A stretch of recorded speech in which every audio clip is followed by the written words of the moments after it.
persons having anything to do before the Honorable William Sullivan, Justice of the Superior Court, now sitting in Plymouth, within and for the Commonwealth. Draw near, give your attendance, and you shall be heard. God save the Commonwealth of Massachusetts. The court is now in session. Please be seated. Good morning, Your Honor. May I proceed? Yes, please. Your Honor, before the court today, we have the continuation of the jury trial in the matter of Commonwealth versus Lindsay Clancy. Ms. Clancy is present. She is represented by Attorney Kevin Ruddington. The Commonwealth is represented by Assistant District Attorney Jennifer Sprague and Assistant District Attorney Shannon Buckingham. All right. Well, thank you, Madam Clerk. Well, good morning. So here's what I'm going to do. I'm going to ask you those questions, and then we'll talk about our schedule for today. But first off, good morning. Nice to see everyone. Thank you for your patience with us and all the work that you've done so far. So the first question, has any member of the jury read, seen, or heard or overheard anything from any source that would affect your ability to be a fair and impartial juror in this case? No. Last question, is there any other serious matter or concern bearing on your service as a juror in this case that anybody needs to bring to my attention at this time? No. Again, thank you for following those instructions. And in regards to our schedule today, it's going to be, I think it's a little bit different. All right. And a lot of it is because of the progress of the case and kind of where we're going. I anticipate we're going to hear a number of witnesses today, and we may break early. All right. And then because of some of these issues, we're not going to be sitting tomorrow. All right. So you don't have to come in. You can come in if you want, but we're not going to be sitting on this case. So my suggestion would be not to come in and to take that and kind of, and just relax as best you can. And then we'll come in on Monday at 9 o'clock and then expect kind of most of those days then going forward will be mostly kind of the schedule we had the last maybe 3 or 4 days. All right. So I just kind of wanted to give you that as information as early as I can so that we confirm that today. So probably an earlier date today, and we're not sitting tomorrow. Okay. And so with that, we're going to return to the Commonwealth's presentation of evidence. And Commonwealth, will you call your next witness, please? Thank you. Commonwealth calls Kyle Paveo.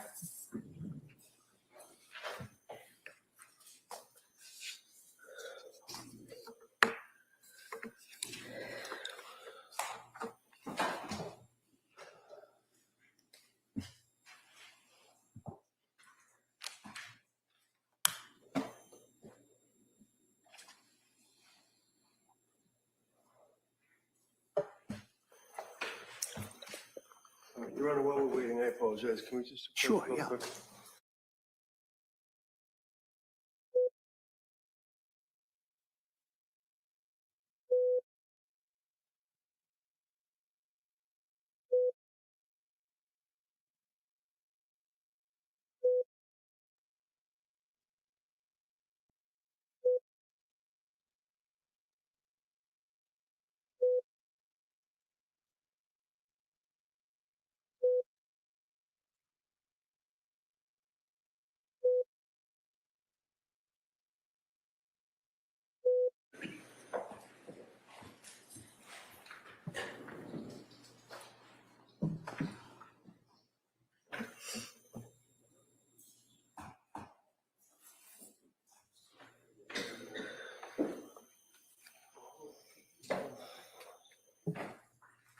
Good morning, sir. Good morning, sir. Can you start right here? Raise your right hand to the clerk, please. Good morning. Do you solemnly swear that the testimony and the evidence you shall give to the court and the jury will not change in the Commonwealth and the defendant nothing but the truth, so help you God? Thank you, sir. You may have a seat. Just step, please. All right. Good morning, sir. Good morning, Your Honor. All right. Right, please. Thank you. Good morning. Can you please state and spell your name for the record? Kyle Paveo, Kyle, last name Pavao, And where do you work? Massachusetts State Police. How long have you worked there? 8 years with 18 total law enforcement experience. So you worked in law enforcement prior to the state police? Correct. In what department? Town of Mattapoisett. And are you in a specific role or unit at this time? I was. What do you do now? Now I'm a sergeant in field, assigned to the Bourne Barracks. And previously, where were you assigned? I was a trooper in the cybercrime unit. How long were you in the cybercrime unit? Roughly 3.5 years or so. And what is the cybercrime unit? It's the state's primary child exploitation unit. Assigned to that, or included in that, is also a forensic branch, which deals with multiple other crimes other than child exploitation. Would it be accurate to state that you are able to examine digital forensics like computers and phones that are related to other cases? Yes, correct. Do you have to have specialized training to be in that unit? Yes. What type of specialized training did you have? So I am a certified forensic computer examiner. I'm a certified forensic Mac examiner. I'm a Celebrate certified mobile examiner, and I'm a Magnet certified digital video examiner. What is Celebrate? Celebrate is it's a company that has proprietary software that parses through data. Most people know it for cell phones. There is a branch that does computers, but it's mostly known for cell phones, extracting data and also parsing that data out. What about Magnet? Magnet's the same thing. So Magnet is also another proprietary company. They have software, imaging software. They mainly focus on computers. They can do some cell phone stuff, but they primarily focus on computers. To be certified in Celebrate and Magnet, did you have to take classes and pass exams? Yeah, so my forensic computer classes certification is probably like a 6-month-long process. It's 2 weeks of schooling down in Florida. Is then a one-on-one peer review for 4 months, practicals of different file systems and computers. Once you get through that, it then is a practical exam. And then once you pass the practical, it turns into a written exam. Did you have an opportunity to examine the extraction of a Surface Pro that was seized from 47 Summer Street in Duxbury on or about September 16th, 2025? I did. And to be clear, the Surface Pro was seized from 47 Duxbury Street in 2023. It was in 2025 that you examined the extraction, correct? That is correct. I was provided those files. And what is an extraction? So these are actually, it's a computer image. Extractions usually typically referred to as cell phones. So this is a computer image. So this was an actually EO1 file, which is an in-case forensic file. So what it does is it copies out the bit for bit data on the particular drive that you targeted at. And then the in-case file sort of compresses the forensic image. It also adds some metadata to it. You can type in like case files. It keeps some integrity to it. So is it basically you take a computer or a cell phone and you make an exact copy of the data that's on that cell phone or computer? Yes. Computers, yes. Cell phones, no. But you were working on a computer or Surface Pro? Correct. And so the extraction for the Surface Pro would be a copy of the data that was on the Surface Pro. Yeah, so the image in this case is a bit-for-bit copy of that drive. And when you do the extraction or when you view the extraction, are you changing any of the data? No, that's why we use these types of images so we don't touch the actual data on that computer. Did your initial review of the extraction show a visit to a website entitled Suicide Methods on August 23rd, 2022? It did. Were you recently asked to look at that visit to that site to get a better understanding of how that website was accessed? That is correct. And how did you approach that? I set a parameter. I went to that artifact that I had previously tagged when I did the initial analysis. Let me just stop you there. Sorry. What's an artifact and what is a tagging? So an artifact is every single piece of data on that computer is an artifact. So a computer could have 500,000 artifacts, let's say. That's a low end, but as an example. So tagging would be something you would flag that one particular evidence, that one particular artifact as evidence. So in this case, the artifact was the visit to the website, is that correct? Correct. And then the tagging was just so that you could find it when you went back into the extraction looking for it? Yes, correct. And so if you could continue telling us about how you approach that. So I set a parameter of 12 hours before the visit and then 12 hours after the visit, and looked at the correlating other digital artifacts related to that. And can you tell us what's a Chrome history database?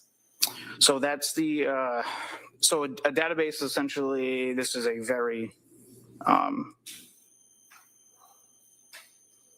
slimmed down version of what this is. So if you think of an Excel sheet, and each Excel page is a section of the database. So the database would be the whole thing. And there's a scheme or like a roadmap, let's say, of how these pages interlink with each other. That would be an entire database. Everything pretty much has databases. It's just easy for file expansion and disk saving space and things of that nature. And what about Chrome Web History Table?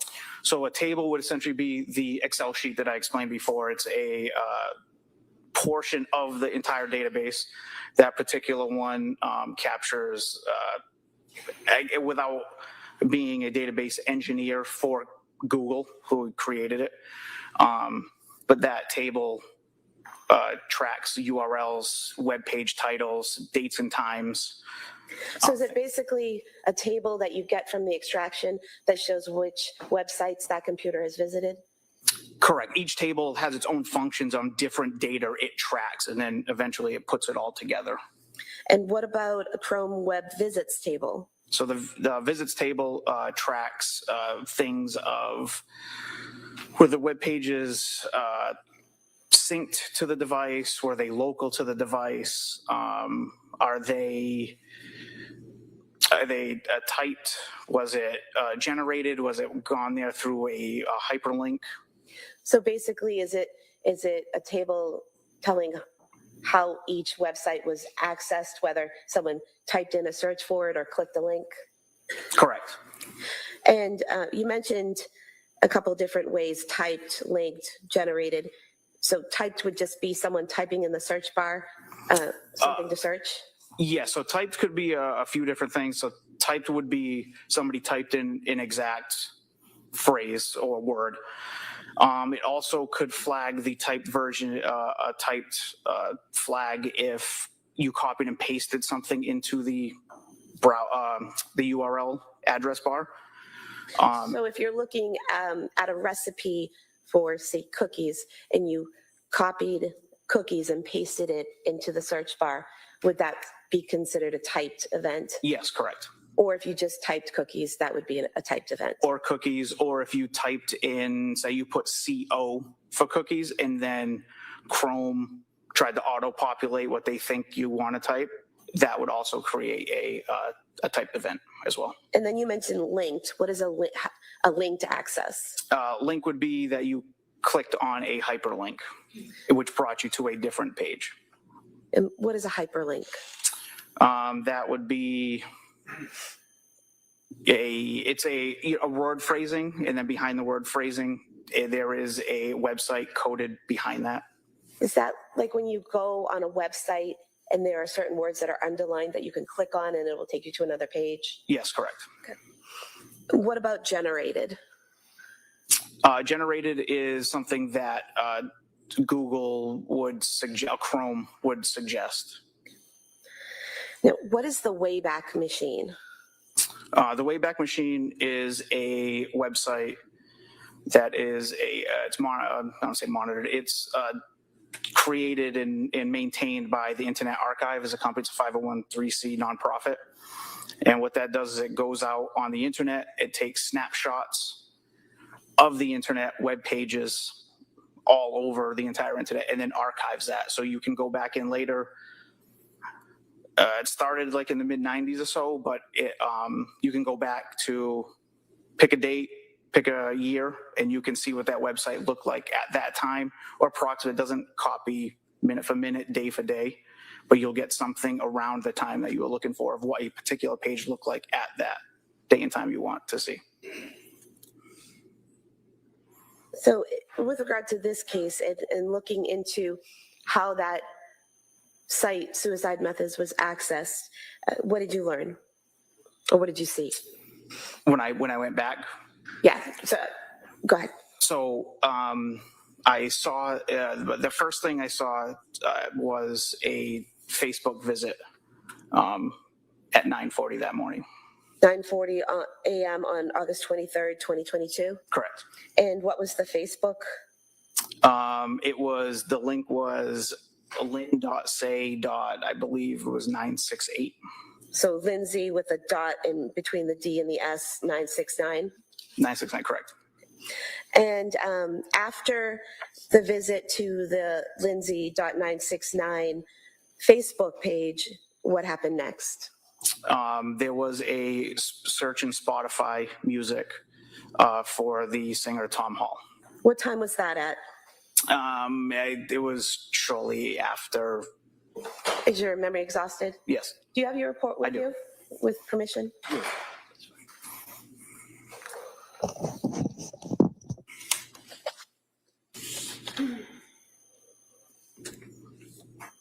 That was at 9:42. So approximately 2 minutes after the Facebook account was accessed? Correct. And that website, was that a Wikipedia page? No, that was Spotify. Oh, I'm sorry, Music. Spotify Music. And then what did you see next? There was a song off of that search in Spotify. Was that That's How I Got to Memphis song? Yes. And was that at 9:44 and 18 seconds a.m.? Yes. Then what happened next? There was a Google search for Tom Hall. And was that at 9:44 and 30 seconds a.m.? Yes. And what did you learn from that Google search? Off of that Google search, there was the Wikipedia page for Tom Hall was visited. And were you able to use the Wayback website to see what that Tom Hall page on Wikipedia looked like around the time of August 23rd, 2022? I did.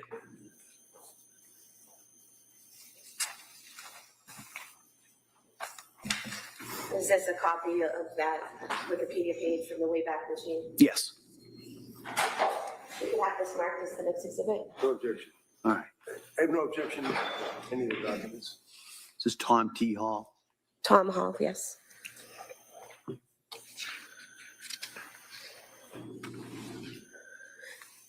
right, that may be. Thank you.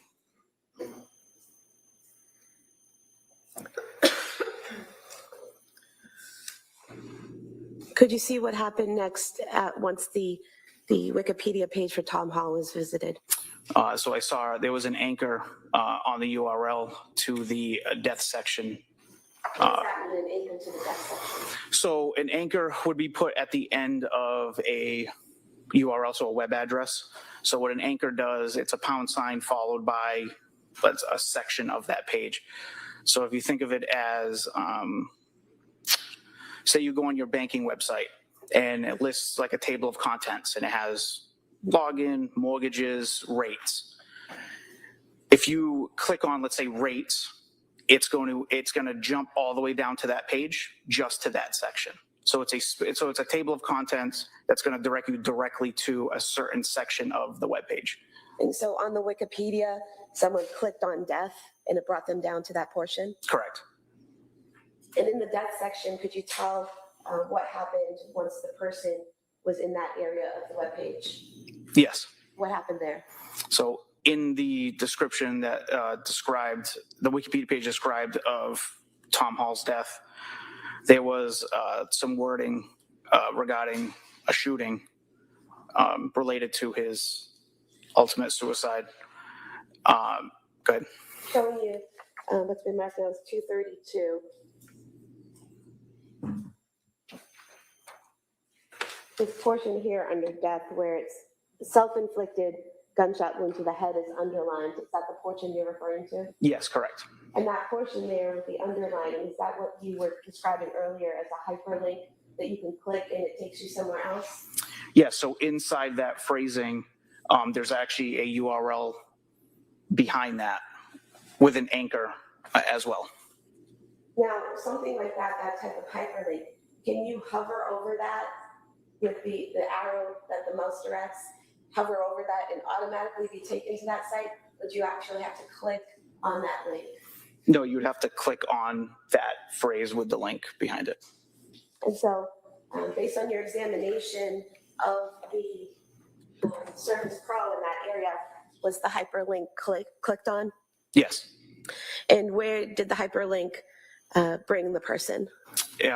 We now got to the original artifact I had located, which was the Wikipedia suicide method, but it directed it directly to the shooting section of that page. Could you tell how long the person spent on that page, the suicide methods page, or how long it was accessed? No. Could you tell what time it was accessed? Yes. What time was that? I don't recall the specific time. Want to look at your report?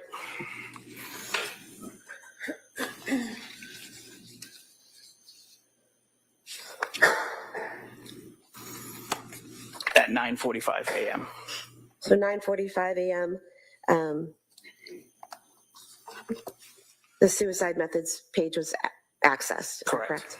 And did you use the Wayback Machine to see what it would look like on August 23rd, 2023? I did. Is this a copy of what you produced? Yes. We could have this marked as the next exhibit. That may be admitted.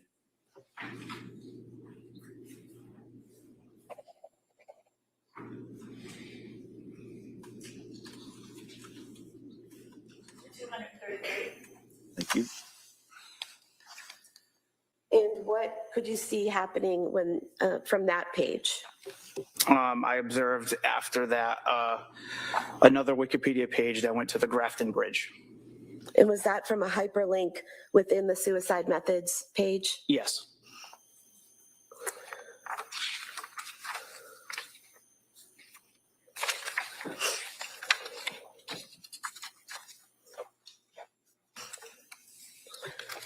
Showing you page 8 of exhibit 233.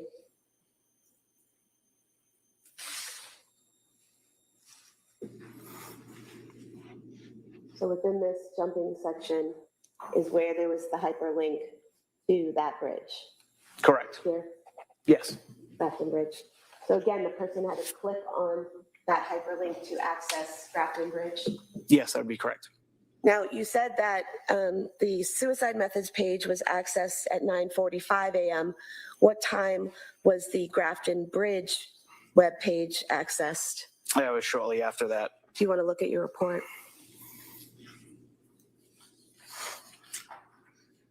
At 9:48. 9:48? Correct. And so approximately 3 minutes after first accessing the suicide methods page, the hyperlink for the Grafton Bridge is clicked. Correct. Was there any other activity besides going to the suicide methods page and then the Grafton Bridge page? Any other activity that you saw within those 3 minutes? I do not know.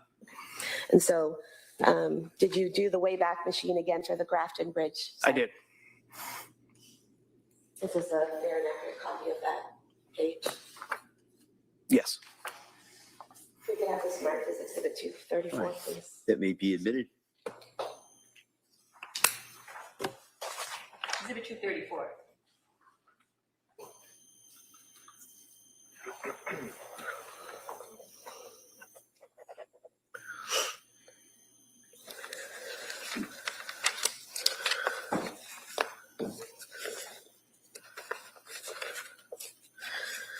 You're not able to tell who's actually at the computer doing all of this, correct? No. You can only see what data there is and what's been accessed, correct? Correct. Thank you. All right, Mr. Reddington. That's it? That's your testimony? That's why you're here today, to talk about a search that was involving Tom Hall, or Tim Hall? Sustain, if you could, So I apologize. Your testimony today is based on that search on August 23rd, right? Correct. Of 22, right?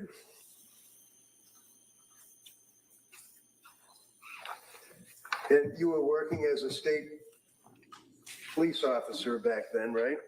Yes, sir. And were you attached to the Plymouth County DA's office, or were you working somewhere else? I was assigned to the cybercrime unit. And the cybercrime unit works with the DA's office in Plymouth? The cybercrime unit's its own independent statewide unit.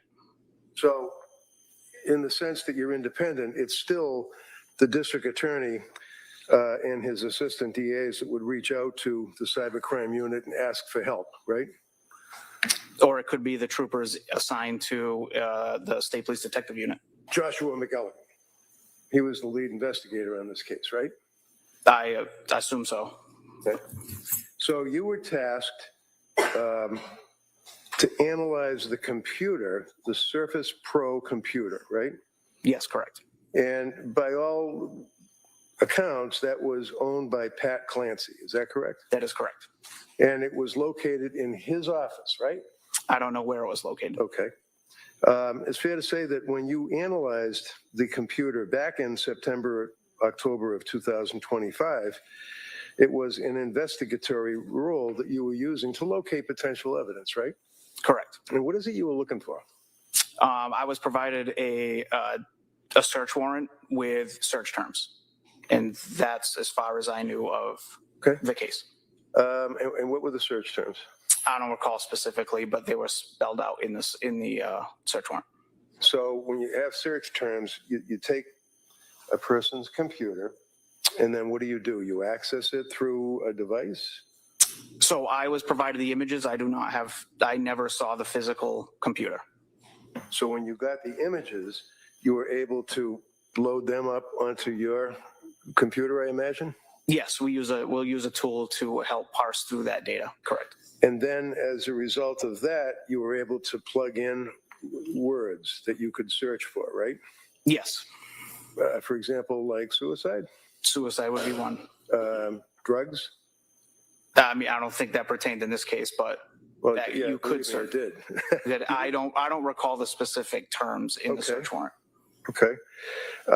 So after you did your search for whatever it is that you were looking for, suicide and other, you're unable to tell us what else you look for, but in any event, you came across this entry on August 23rd, and you indicated that the time frame that you're dealing with on that computer, the Surface Pro computer, was 9:40 in the morning. Is that right? Can you rephrase that? Yeah. You can look at your report too. I mean, if you have documents in front of you, do you have? I do. All right, so you can take a look at it. You have a document that's captioned matching results. Is that right? I do not have that in front of me, but yes. And would that be the search that you conducted? Is that the magnet tool report? I don't know what it is. And I get rapid surgery and I come out of the state, so it's just, what is that? This is the main page of the forensic tool. Okay. And looking at the main page of the forensic tool, does it indicate the date is August 23rd? That's in the box. This also doesn't. Which, we're talking about this highlight here? Yeah, but what does that indicate? That's in box. That's not that. All right, so what time? Cooper, could you keep your voice up or make sure you speak to that microphone? So that highlight is a bail inbox. Okay. And that would be the HTTPS. And then underneath that, it makes reference to at some point that you were able to see that Lindsay or Lynn's Facebook account was accessed. And it wasn't even the account, it was actually the homepage, right? Correct. It navigated to the Facebook person's account. Okay. So that would tell us that that particular Facebook account was accessed, and then that conducted the search you just testified to at the next thing.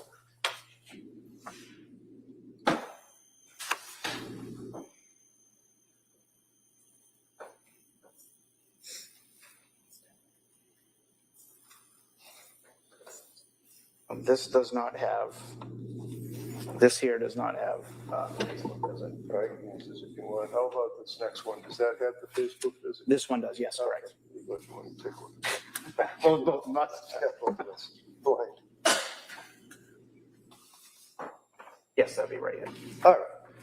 Thank you. Now, just before I leave, above that, does that also indicate like these two top lines? That would be that was a CNBC web visit, which was typed in. And then there's access to a Google Gmail account. And whose Inbox. Google Gmail account was that? That I don't know. Because those two lines and references to the Google account were not in your report, right? You started off with the Facebook search, if you will. Yes. So you started off with Lindsay Facebook that was signed into the homepage on Patrick Clancy's Surface Pro computer, right? So my tool report has all of the artifacts tagged as evidence. Okay. So when you tag the actual data from the Surface Pro and the HP laptop as well, right? Yes, correct. And your October report back in was it 25 or was it 22? 25. So, but nothing changes on the computers. I mean, whatever your searches are and your records don't change over the years, right? No, as long as it's preserved in that state and the images of that computer will remain the same. Okay, so, and it's fair to say that with this investigation, obviously happening back in 2022, that the computers were hermetically sealed and stuck somewhere with an evidence locker to make sure that they're preserved, right? Yes, that would be best practice. That would be correct. So then in October of 25, the district attorney's office asked you to conduct a search of the computer, apparently. Is that right? The trooper in the Plymouth State Police Detective Unit reached out. And that would be McElligan, right? No, it was not. Okay, do you know who it was? Trooper Justin Paul. Justin Paul. Correct. Okay. And as a result of that, you then prepared your report. And one of the things that you did is you noted that on August 23rd of 2022, at 9:40 and 08 seconds, that there was an access to the Lindsay Facebook account, right? Oh, there was a visit to that page, correct. Right. And then that page continued on to look for Tom Hall and Walking to Memphis or whatever and the songs, right? Yes. On Spotify? Yeah, the song. Yes, after that was a Spotify. And then the time frame of that would be that you went to a hyperlink that took them to methods of suicide. Is that correct? That is correct. Now, were there any searches on that computer for example, ways to kill? No, there was not. To your knowledge, and I understand that you might be stuck with what you investigated, but are you aware that there were any searches from Lindsay Clancy or Patrick Clancy on ways to kill? You ever heard that? In my initial report back in October, that contains all of the evidence artifacts that I had tagged as evidence and provided, I did not come across that, no. Right. So basically, what you are leaving with the jury would be that on that date of August 23rd, at approximately 9:40 in the morning, and then carrying forward with jumping from Tom Hall to the Wikipedia account to the underlined name, suicide, jumping to that page, that all occurred between 9:40 and say 10 o'clock in the morning, right? Correct.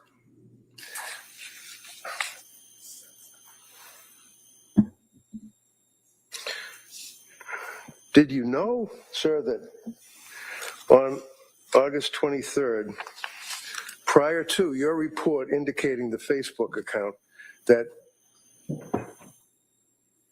Mr. Clancy signed in and it was Mr. Clancy's email that accessed the Facebook account for Lindsay Clancy? I did not. And that was not included in your report, was it? No, it was not. And You know that the Clancys had 3 children, right? I do not. Well, you know that you were working on a case where Lindsay Clancy was the mother, and she was married to Patrick Clancy, right? Correct. And did you know, sir, that on August 23rd of 2022, that 2-year-old child was brought by Lindsay to South Shore Health for Dawson's ear recheck, that he had problems with congestion, but no complaints of ear pain, no fever. And that was on August 23rd, 2022, that he was examined at 10:15 in the morning. I'm not privy to those facts. So you don't know that Patrick Clancy's email signed into Lindsay Clancy's Facebook account. You're not aware of that, right? It's whatever the default profile was signed into the Chrome browser. And then that accessed the Facebook account, which looked up Tom Hall, the singer, right? Yes, correct. That then led to the Wikipedia talking about suicide. That is right? correct. Led to the Spotify talking about somewhere in Memphis, whatever the song was, right? Yes. And this was all occurring from 9:40 in the morning until, like I said, 10 o'clock thereabouts, right? Correct.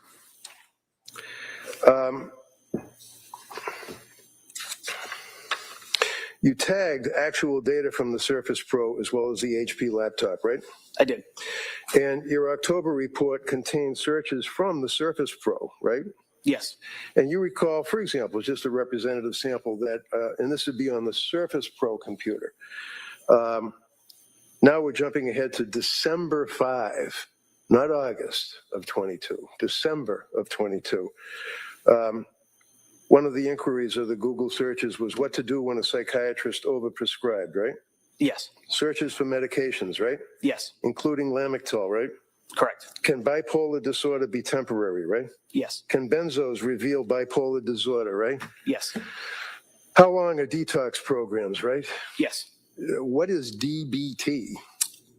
I'm just saying that's a search. I don't know. Oh, yeah. May know, I had to may look not. that one up too. Okay. Lamictal versus it says Zolafy, but I would suggest it would be Zoloft. That was a search, right? Yes, correct. What is mania? It was a search, right? Yes. Ketamine for benzo withdrawal. January 18th of 2023 was a search, right? Yes. Ketamine therapy on January 18th of 2023, correct? Yes. Now, maybe not personally, but Steve Verino, who's also a gentleman who does what you do with computers and laptops and stuff, right? Yes. Now, you've worked on cases, and Steve, you recognize him right here, right? Yes. You know that Steve was working with me and Lindsay on accessing information from cell phones and computers, and he actually, through me, reached out about a month ago to the DA's office and raised some questions, correct? I'm not privy to that. Oh, well, the DA reached out to you about a month ago and asked you to revisit your investigation, and as a result of that, you created another report, didn't you? I did. And that would just be on July 26th of 26, right? Yes. And that was after the DA reached out to you, but didn't tell you it was because we had questions that Mr. Verino asked me to find out about, right? Yes, I was not privy to that. So as a result of dealing with the DA in July 26th of 26, you then prepared your report, and the purpose of that report was to find out more details, if you could, pertaining to the, quote, methods of suicide page, right? Correct. And in your July 26th report, you then went into detail about your findings, correct? Yes. And we would agree that that particular webpage was not a search for methods of suicide. It was actually the Tom Hall and the music, right? That is correct.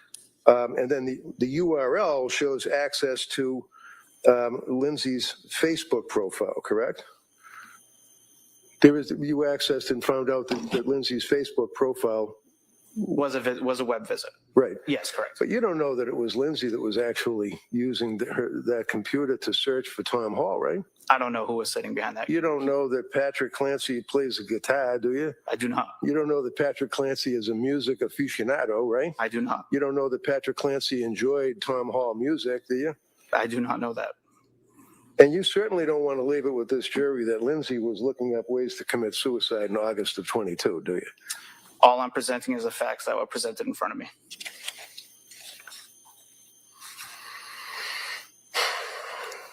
And a couple more questions, sir. When a user logs into their own Facebook account, it doesn't populate or bring you directly to the actual profile page. It brings you to the homepage, right? That shows you I follow. don't have Facebook or social media, so right. maybe, I don't know.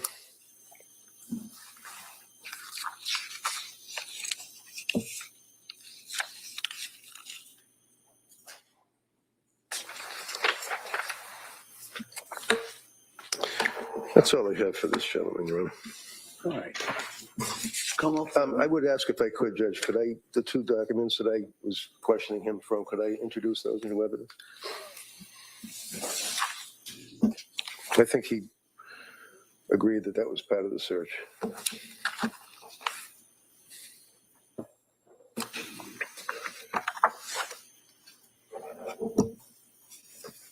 Can we just approach? Sure, yeah.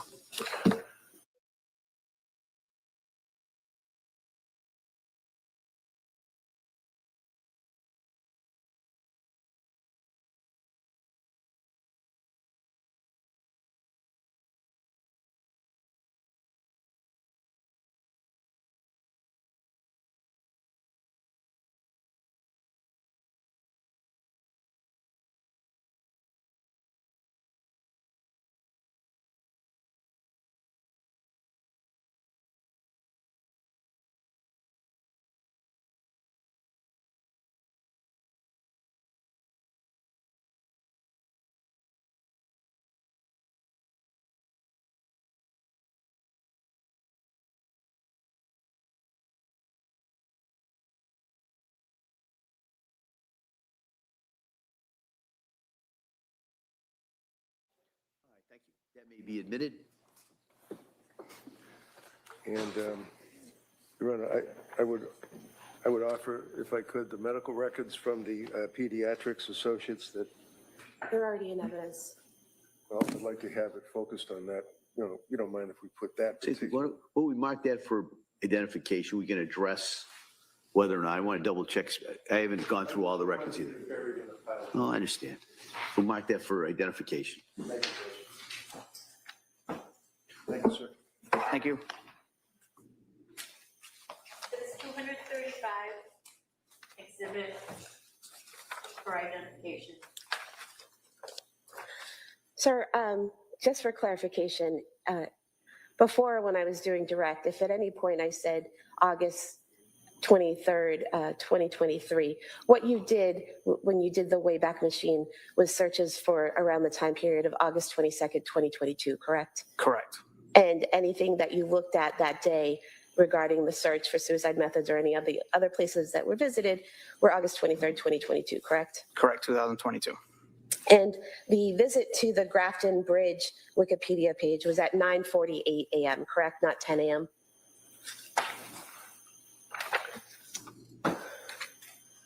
That visit was at 9:48, correct. Okay.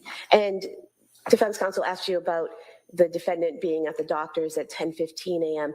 Are you aware that it only takes 4 minutes to drive from her home at 47 Summer Street in Duxbury to the Kingston location of the pediatrics? I was not, and I also wasn't aware that they went to the doctors.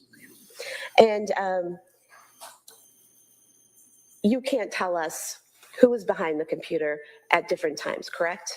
No, You can't tell us whether people used the computer, then got up and let someone else use it, and then went back to using it, correct? no, you cannot. You can only show us the data that you observed that day, correct? That is it, yes. Okay, thank you.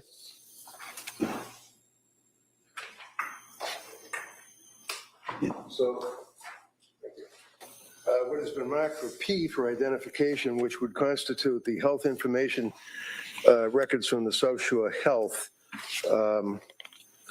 pertinent to the child.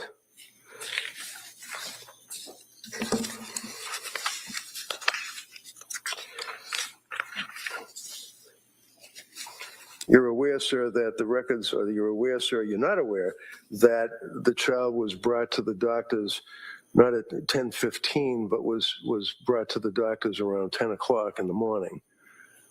You aware I'm of not that? aware of any of that. And did you know how old the child was? Sir, my testimony is related to the. So you don't? The computer. answer is I no? do not. No. Okay. So is it fair to say, sir, that, I mean, from your life experience, that when someone has to bring a child, a young baby, to a doctor, you got to get him dressed, you got to feed him, you got to get in the car, you got to drive? And that's the 4-minute ride as well, right? I'm not privy to any of that information. Thank you. All right. Anything further? No. All right, thank you, sir. You may sit down. Thank you.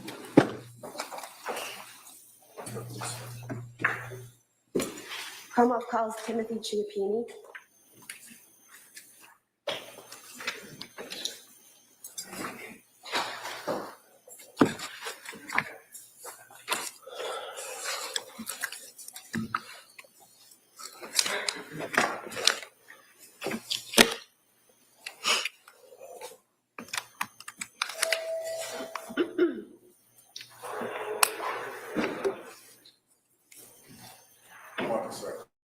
Want to stop right there? Please. Do you solemnly swear that the testimony and the evidence you shall give to the court and the jury is the announcement between the Commonwealth and the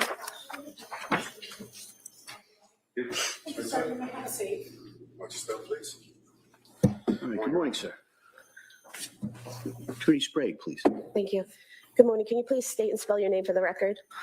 My name is Timothy Chiappini. Last name is spelled C-H-I-A, P as in Peter, P as in Peter, I-N-I. Where do you work?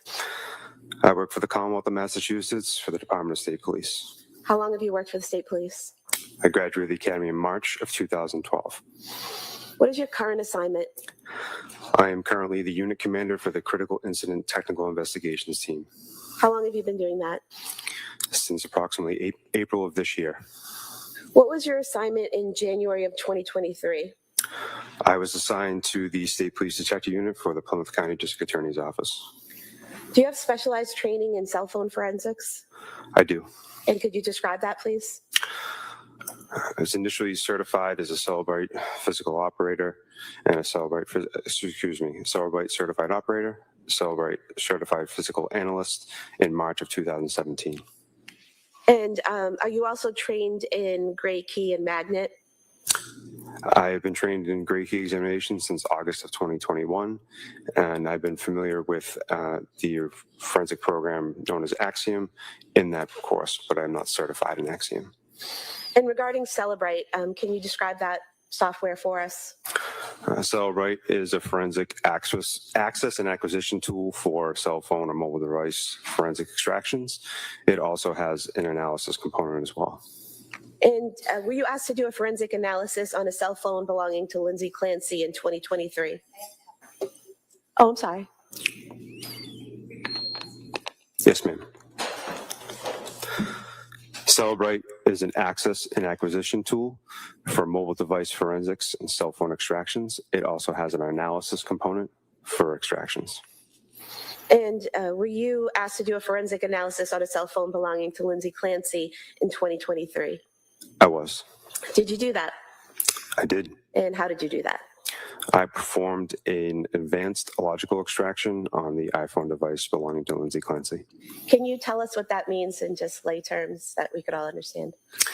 An advanced logical extraction of an iPhone is essentially an iTunes backup. It is the information or data from the phone that you as a user can see, including images, calls, text messages, browser artifacts, basically everything that the person would see that uses an iPhone.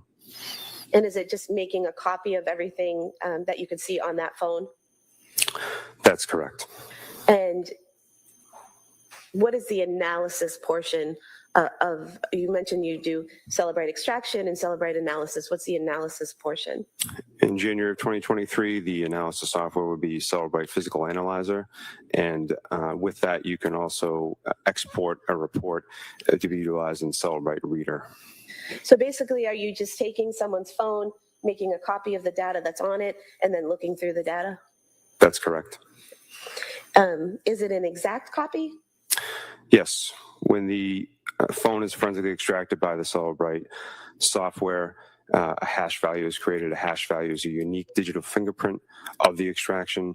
It's an alphanumeric string of characters, and every time the extraction is opened in the Celebrate software, that hash value is verified. If the data in the extraction is changed by just 1 bit, the hash value would be changed, and the extraction will no longer be valid. So basically, you look at those numbers, the number chain, to make sure they're the same, and then you know it's an exact copy? That's correct. And did you do that in this case? I did. And was it an exact copy? It was. And are you able on the extraction to change any of the data while you're analyzing it? No. That would invalidate the hash. I can use filters in the analysis to look at particular data that I want, but I can never change the contents of the extraction. And so when you say use different filters, can you put things in categories to organize it so that, for example, can you put all the photos together and all the text messages together? The Celebrate Physical Analyzer tool automatically parses the data into various categories, and it processes media, various forms of media, images, videos.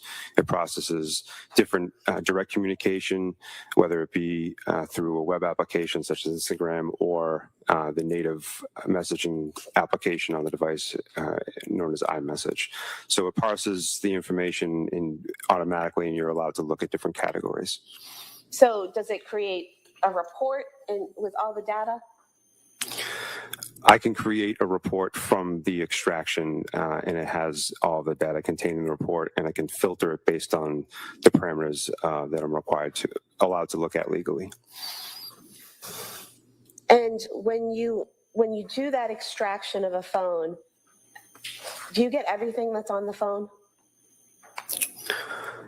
Depending on the type of extraction, I get all the data that's available to me by the forensic tool that I'm using at the time.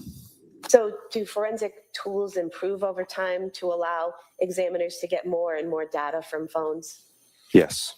So basically, what you were able to get from Ms. Clancy's phone was what the tool you were using at the time was capable of getting at that time.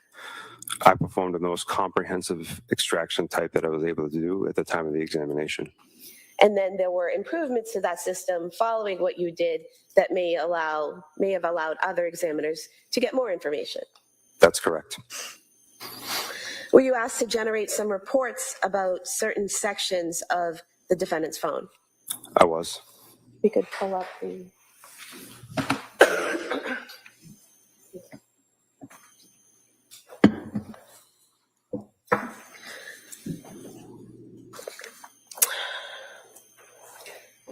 Could look at the screen, please. Were you able to create a report regarding data on Ms. Clancy's phone from November of 2022 to December of 2022?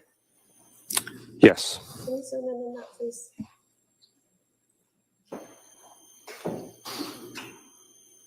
And could you just explain for us the different columns we're seeing here?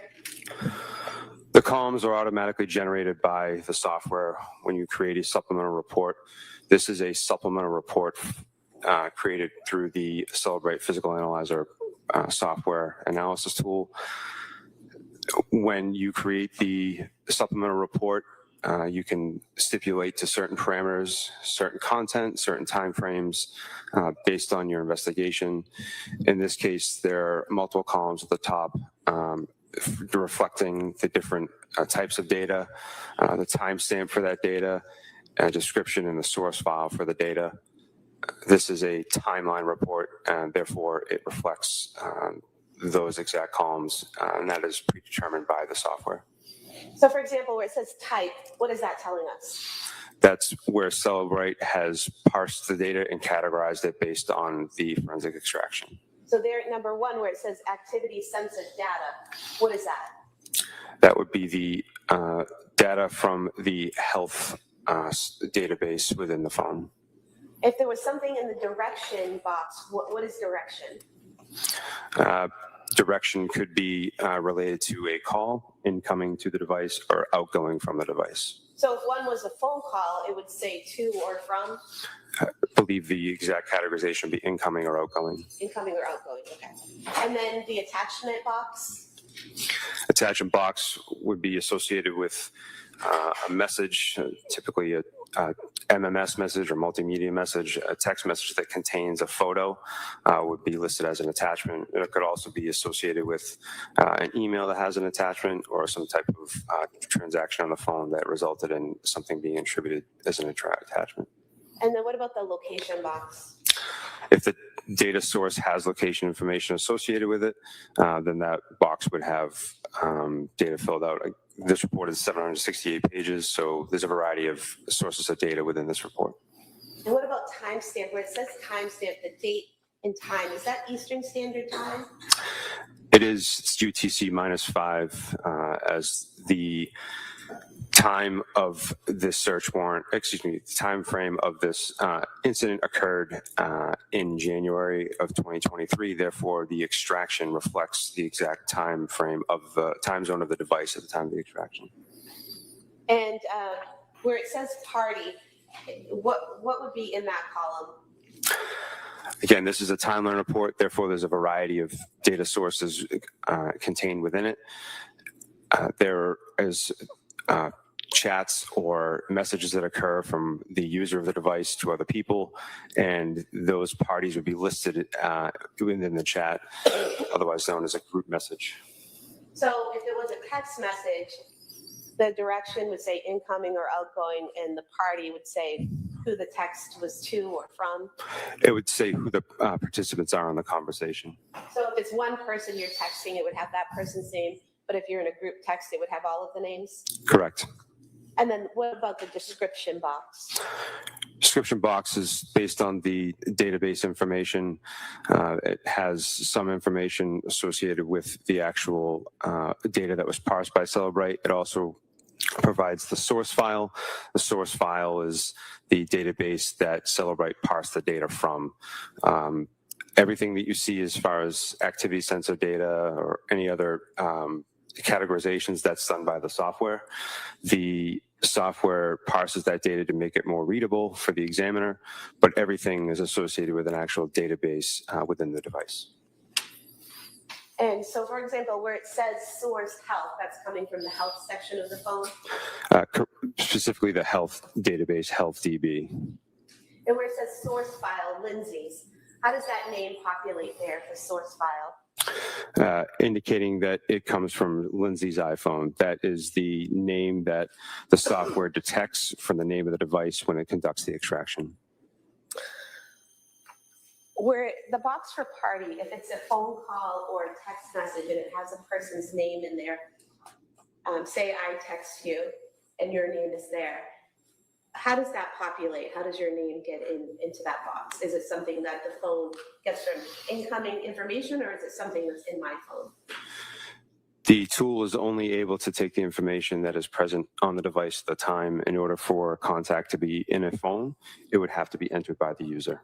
So would it be whatever I name your phone number is what will show up in the party? Correct. So if I have, say, my mother's phone number in there and I say mom, for her contact information, it will show up as mom? The software will show up, will display the phone number and the contact name that was detected by the tool from the extraction. So if I've put a contact in mom and the phone number will show up in mom? Correct. Can you search within this PDF? Yes. And do you do that by clicking on the search bar there at the top? Yes, this is Microsoft Edge, and that is the proper method within this application. And so if we were to search, for example, McLean,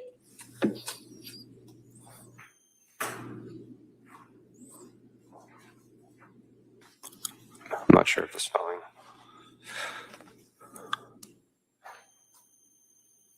There we go. Sometimes it takes a second to populate. It does. It's a large document. As I said, it's 768 pages. So depending on the machine that you're using to conduct your analysis, it could take some time for the document to load. Okay, and do you use these arrows here up and down to go to each spot that word is located? Correct. The application Microsoft Edge has detected 4 entries for the spelling that is in the search box, and you can navigate to each of those 4 entries by using those arrows. So for example, here at message 6951, it says it's an instant message. It's outgoing, meaning it's going out from Lindsay's phone. That's correct. It's on December 21st, 2022 at 2:57 p.m., correct? Yes, Eastern Time. And then it says from Lindsay owner to Allison, correct? Yes. So that indicates that it's a text message from Lindsay to someone named Allison, correct? Yes, with the corresponding phone number. And then here where it says more of a general depression mental health program like at McLean Hospital, is that the body of the text message that would have been sent from Lindsay's phone to Allison? Correct. And you can search through the PDF for whatever term you're looking for, whether it be Patrick or medications or anything that you're searching for. It will populate any text messages or searches about those keywords. Yes.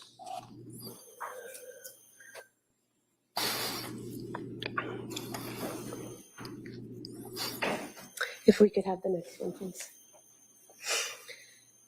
Did you also do a report regarding things that were downloaded onto Ms. Clancy's phone? Yes. You can look here. Is this that report? Yes, again, this is a supplemental report created within the physical analyzer analysis tool from Celebrate. And what is this report showing us? A singular item from the documents section of the project tree, or otherwise known as the analysis component of Celebrate Physical Analyzer, and it's one single document. And do you just, this blue hyperlink here at the top, 20, 22, 10, 12, 15, 28, is that what you click on to access the document? Yes, when you create a supplemental report within the Physical Analyzer, it when it creates the PDF, if it has an attachment associated with it, that attachment will be in a separate folder within the report. That way, when you click on the actual hyperlink, you're brought to the physical document itself. And for example, in this report, there was a request for medical leave form that was downloaded to the defendant's phone. Yes.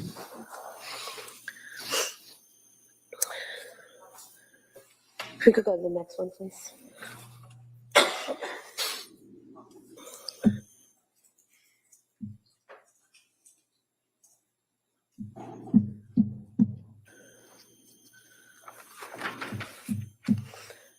What are we seeing here in this report from December 26, 2022 to January 24th, 2023?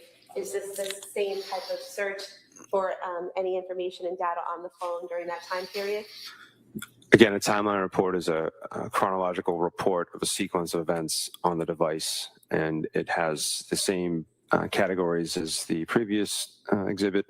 And in here, the first item within the date parameters happens to be a calendar entry.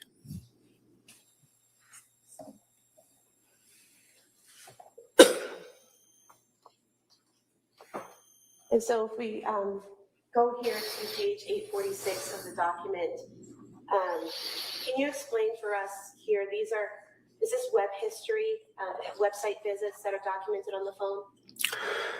That's one of the categories listed as an artifact.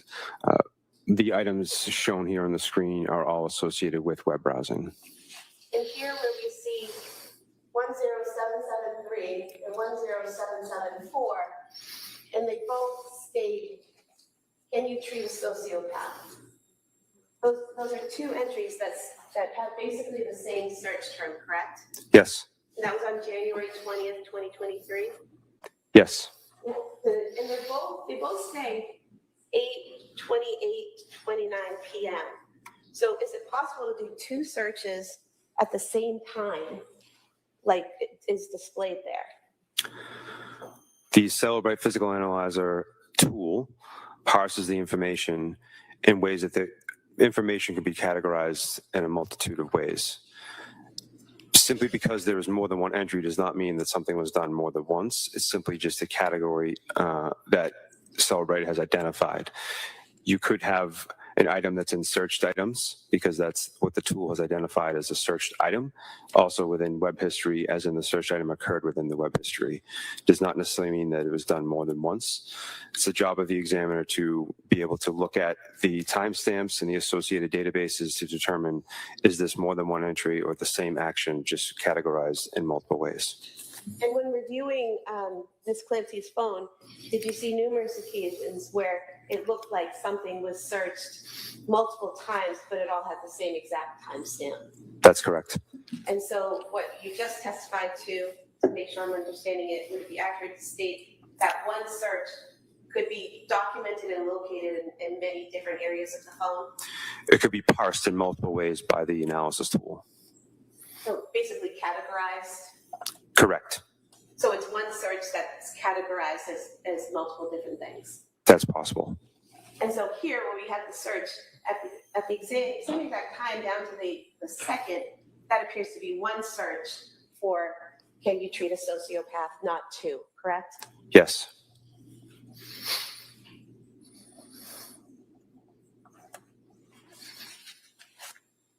We can go to the next one, please.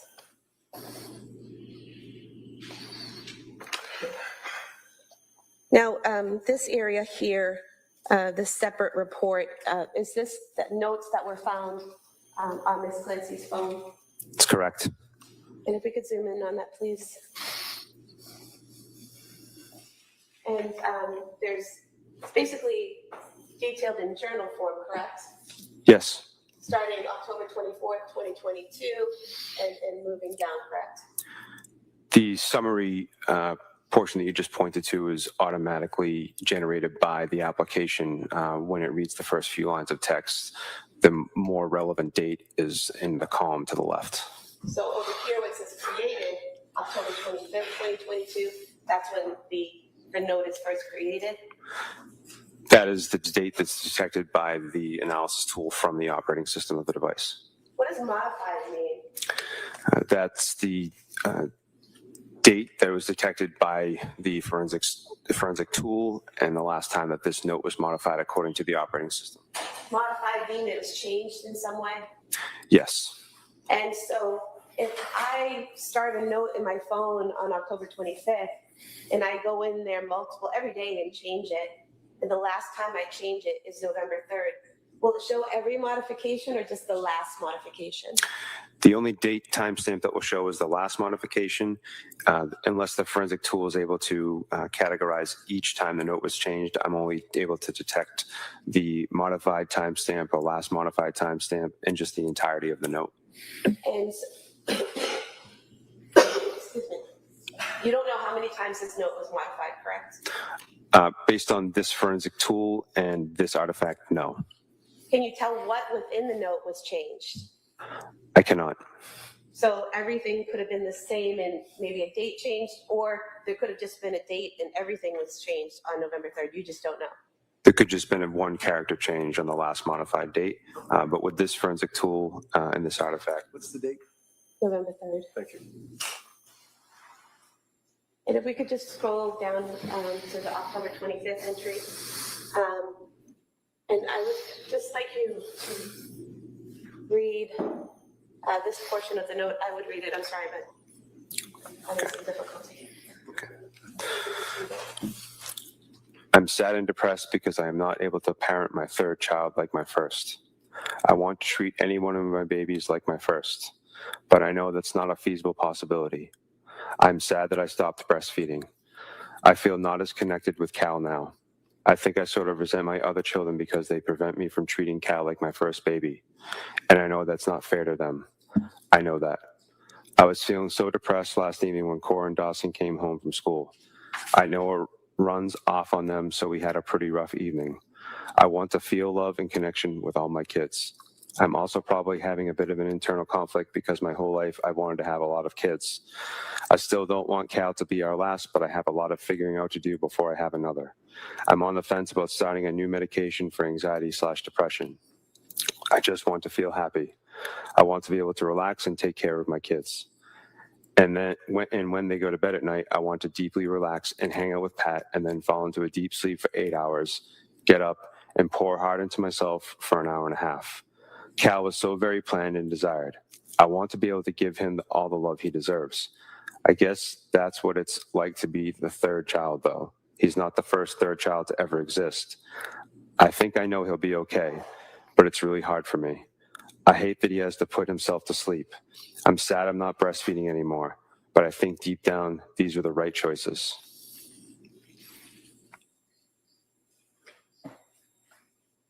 If you could continue. As for the sleep training, I needed a baby that slept through the night because I simply do not have the opportunity in my life to catch up on sleep. I just don't. If there was a time for me to nap every day, then that may not have been the case, but there really isn't. When Cal naps, I have to take care of Cora and Dawson. It feels cruel to me that we did not do that to Cal, but the reality is we did what we had to do. I guess I also feel slightly traumatized by the sleep training, but that feeling was only really present when I was severely sleep deprived and paranoid.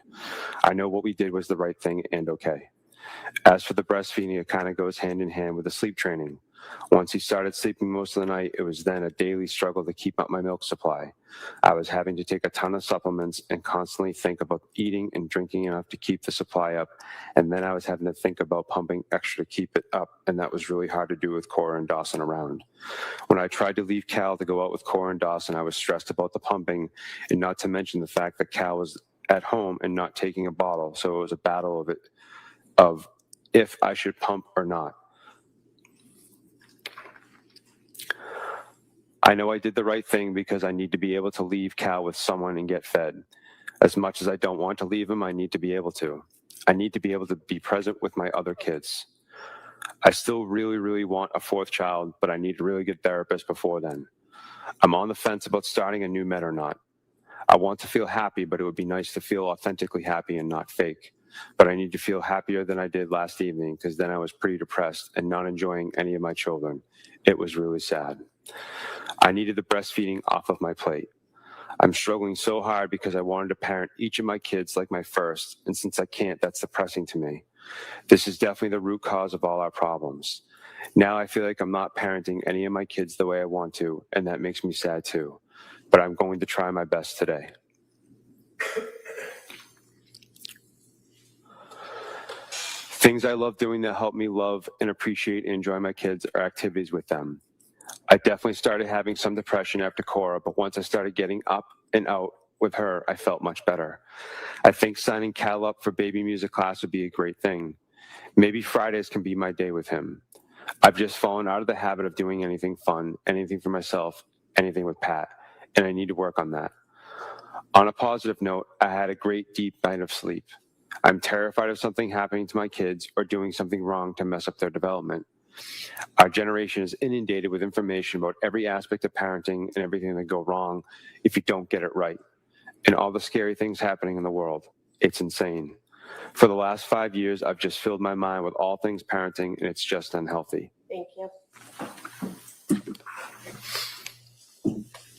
And so everything that you just read would have been written and filled in by the user, correct? Correct. If we could go to the next one.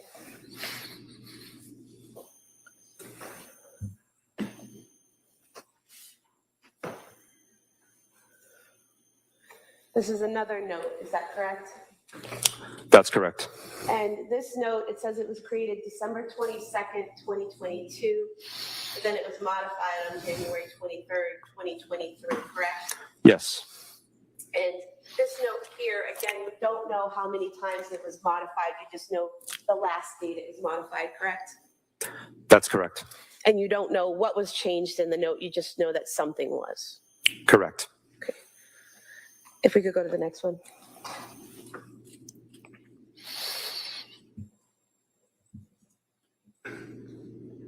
Now, in this report, we're seeing some photographs. Is that correct? Yes. And why did you flag these photographs?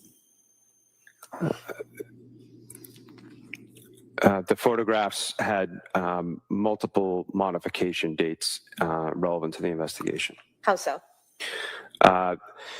The photographs have created, modified, and access date that are all the same. However, the metadata indicates a much earlier time. What is metadata? Metadata is data about data.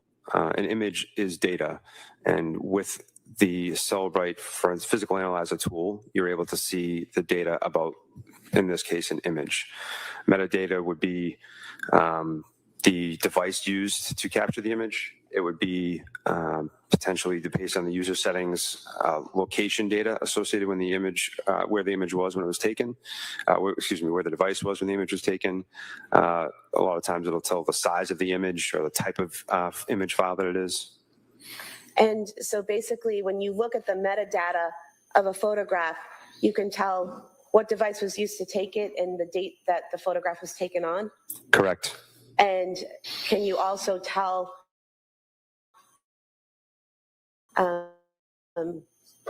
if that photograph has been modified in any way and when it was changed? Using the forensic tool, I can make inferences based on certain modifications. And how do you do that? In this case, the image here is a .jpg. That's the file type of this image. Therefore, I know that the image that I'm seeing is created, modified, and accessed on this date. However, it has a capture time of November 2nd, 2022 at 11:27:15 a.m. And is there something on here that says when it was modified? Where the cursor is now, it indicates the modification date. So above it is when it was created, below it's when it's modified? Or no, down here, capture time and the metadata is when it was initially created, correct? Correct. And you look at the source file, you can see the source file indicates that the image was modified under the component where it says adjustments. So just for the jurors looking at this report, here in the metadata, capture time is when the photo was taken. Above it, the 1/23/23, that's the date that the picture was changed in some way. Yes. And are you able to tell how the photograph was changed? I can do analysis based on an image and see that an image from its native format was modified. So basically, if I'm on my phone and looking at photos and I brighten something or I crop something, crop someone out of a photo, that would show it as being modified? It would show it as being modified, and in this instance, it created a new file, which is why it has the created and modified date being the same. And so would it be accurate to state that on this type of phone, when you modify a photo, you can change that photo and leave it there changed, or you can create a new image with that changed photo? Well, with an iOS device, Apple has the capability of taking what's known as a live photo. It's a proprietary name with Apple, but the exact file type is HEIC file. HEIC stands for High Efficiency Image Container. HEIC or a live photo is essentially that. It's a container or a burst of images that are taken over a very short period of time. It's a more effective way to store an image file within a device. It takes up less room. It also allows the user to have a multitude of pictures to choose from at a single point in time. If you modify an HEIC image to be a singular photo, you can save it to the file type known as a JPEG or JPG. So a live photo is one of those photos that's taken and you see a little movement before it settles into the photo when you look at it? Yes, ma'am. And is that an automatic setting on iPhones that it's set to live and you have to change it if you don't want that feature? That's correct. And so if you modify the photo and save that photo, that modified photo is not live? Correct. And is that what you saw here? There were a lot of photographs of the children that were accessed and modified in some way? Yes. And during what time frame were these photographs accessed and changed? during the evening hours of January 23rd, 2023.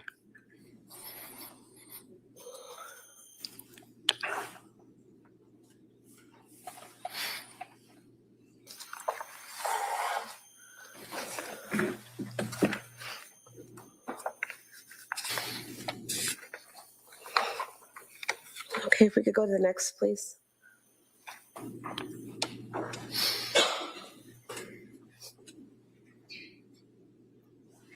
And what is this report displaying? This is another timeline report with the first event starting January 24th, 2023 at 4:00 p.m. And does it go on January 24th, 2023 from 4 p.m. to 8 p.m.?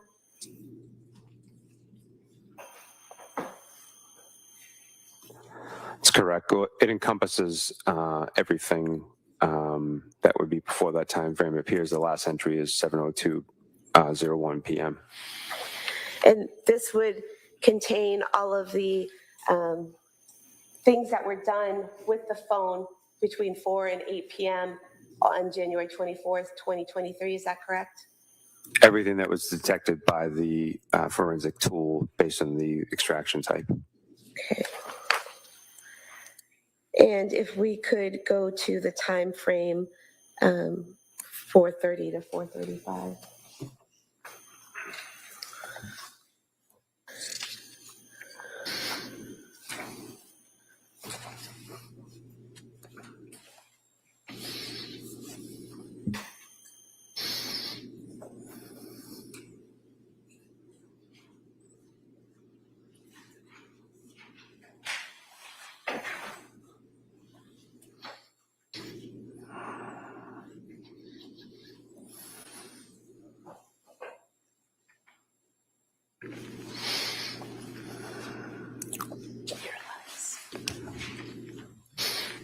Using the tool will search Miralax. Looking here, starting at item 37 at 4:46 p.m., is there a search for Miralax for kids on the phone? Yes. And again, we're seeing the search for Miralax for kids, 4:46:55, 4:46:55, the same time over and over again. Is that another example of one search showing up in multiple categories? Correct. As an examiner, I would be looking at the timestamp and also the category second box in from the left, indicating that the Celebrate software has parsed it in multiple locations.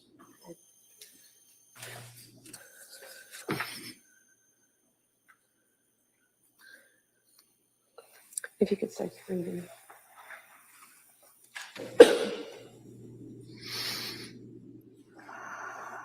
In searching 3B in the document, we see here multiple sources. You could do a search with the number 3.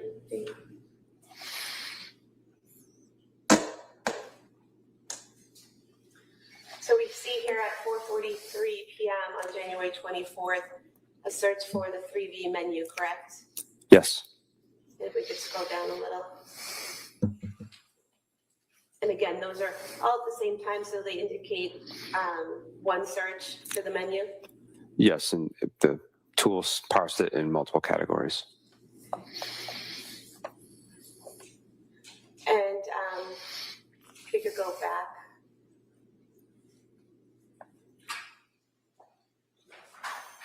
Was there also a search for an Apple Maps for 3V? Yes. And what time was that? I'm sorry, there's a glare.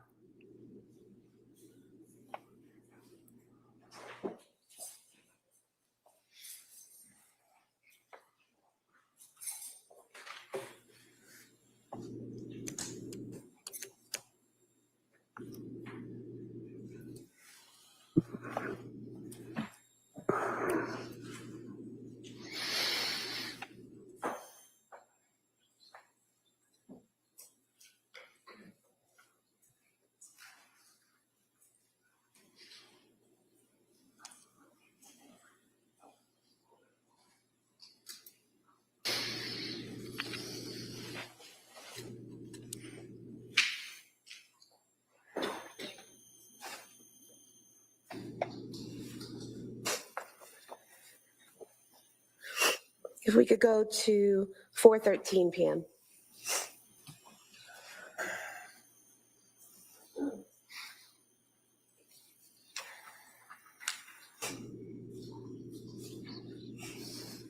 And here in Apple Maps, do we see 3V restaurant at 4:13 p.m.? Yes. And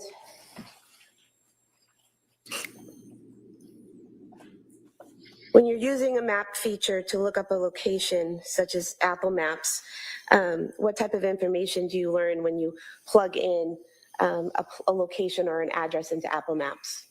A route preview. And does that route preview give you a length of time it would take to travel to that location? Depending on what you indicate as your originating location, yes. And so if you plug in 3V restaurant to Apple Maps and it maps out a route to get there, does it tell you from your location to 3V how long it would take to get there? Based on traffic conditions, yes. Because that changes constantly, correct? Yes. So if I open up my Apple Maps and I put in 3V right now from here, at this time, the time it takes to get there might be different than, say, at 6 o'clock tonight.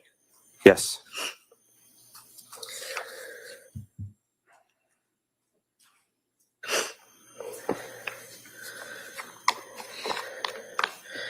And so if we can go to 4:47 p.m.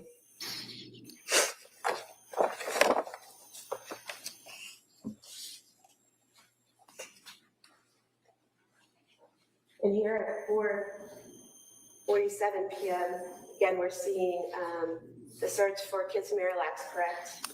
Yes. Is there also a visit to a CVS website here at 4:47:04?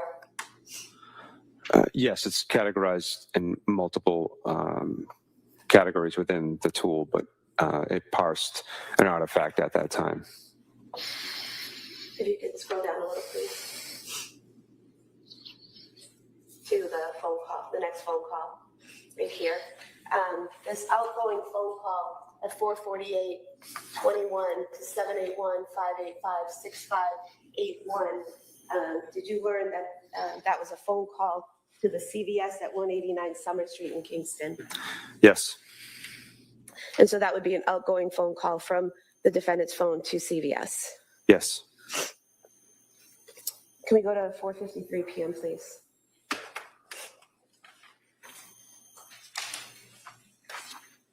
And then there's a message, it says message 80, outgoing from the defendant's phone at 4:53:09 from Lindsay to Patrick Clancy, correct? Yes. And it says, any chance you want to do takeout from 3B? I didn't cook anything, it's been a long day, correct? That's the content of the message.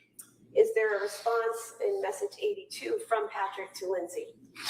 Yes, there is. And what is the answer? Yeah. And then is there a response from Lindsay to Patrick at message 84?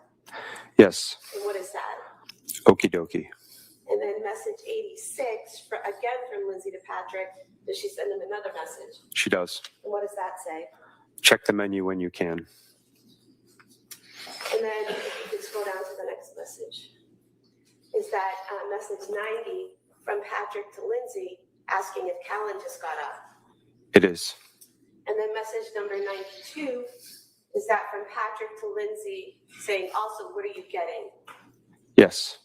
And then 94 at 5:06 p.m., is that from Lindsay to Patrick stating, but it was just a short nap in message 96. Yes. And then at message 97 at 5:06 is 3D menu search. Yes. And that source says Safari. Is that a Safari web search for the 3D menu? Safari is the default web browser on an iOS device, and iOS stands for iPhone operating system. So that's a basic search on your iPhone for the 3D menu. Utilizing the Safari web application, correct. And then number 98 is that another search for Pedialyte. Correct. Excuse me.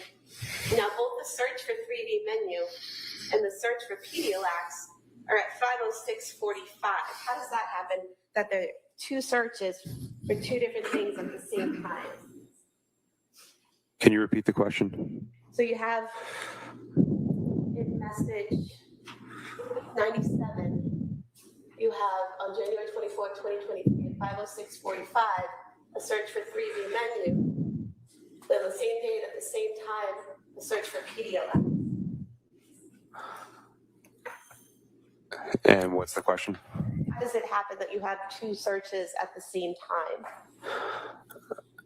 I would only be able to make an inference from here without having the forensic tool available to me. And what would the inference be?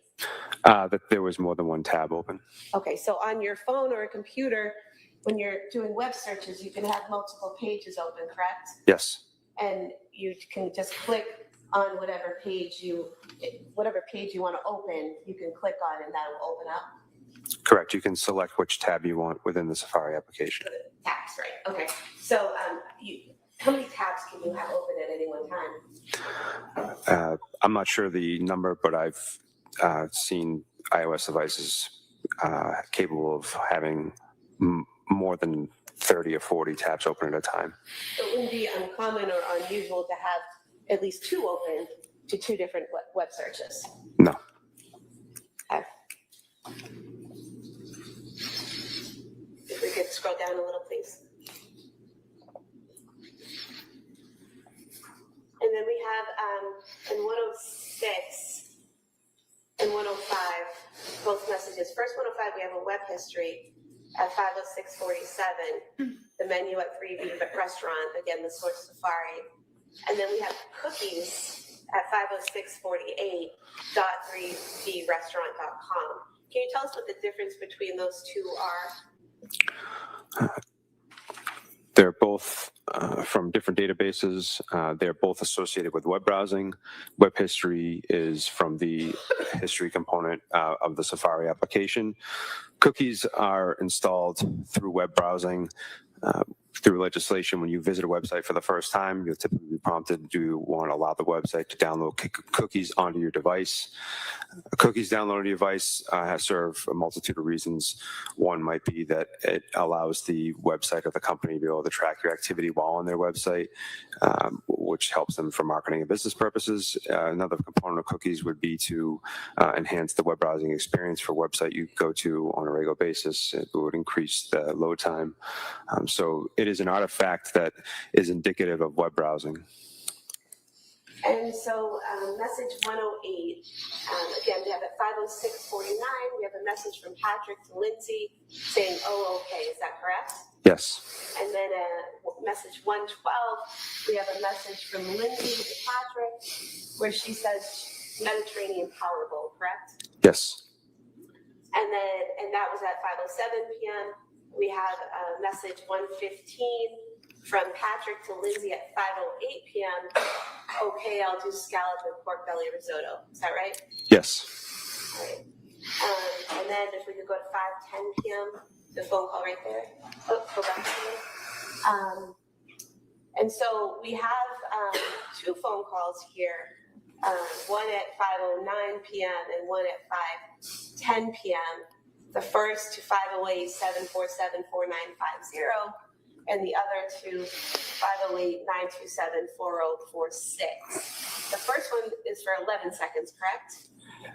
That's the duration, yes. And that's noted here above source. Yes.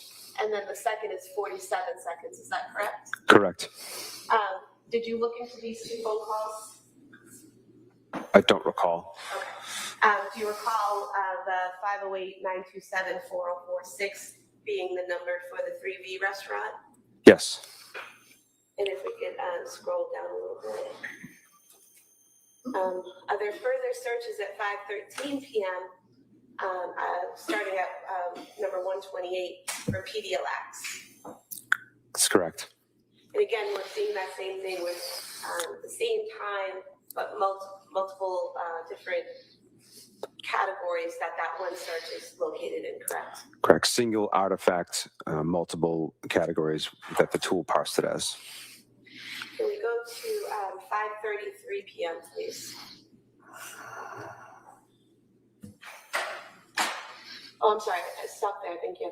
146, message 146, a message from Lindsay to Patrick at 5:15 p.m. which states Pedialyte liquid stool softener, correct? Yes. Right. And then at 1:47, we have 5:33:51 p.m. Is that a phone call from Patrick's phone to Lindsay's phone? Yes. And that has zeros in it for duration. Does that indicate the call wasn't answered? It would be an inference.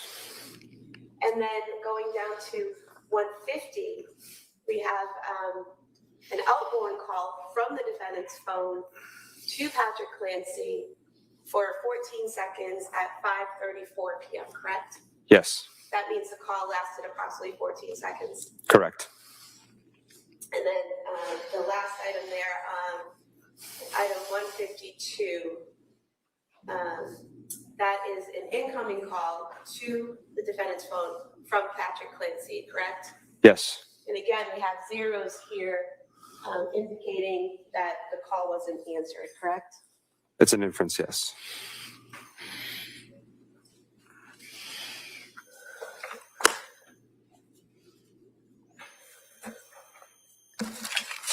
If I could have these reports that I just went over submitted on this disc as the next exhibit.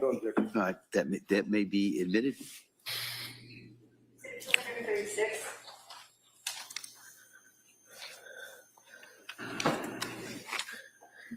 Did you also, looking through the defendant's phone, access the information on the calendar portion of the phone?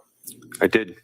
And the calendar portion of the phone, does that have different types of data, both populated by the phone itself and Apple, and then items populated by the user? Yes. Could you give us an example of something that would be populated by Apple and not the user? A national holiday such as Christmas Day would be populated by the operating system through the application of calendar. And then if I'm using my phone and I'm putting in appointments or parties or things I'm going to, that would be something that the user is putting into the calendar?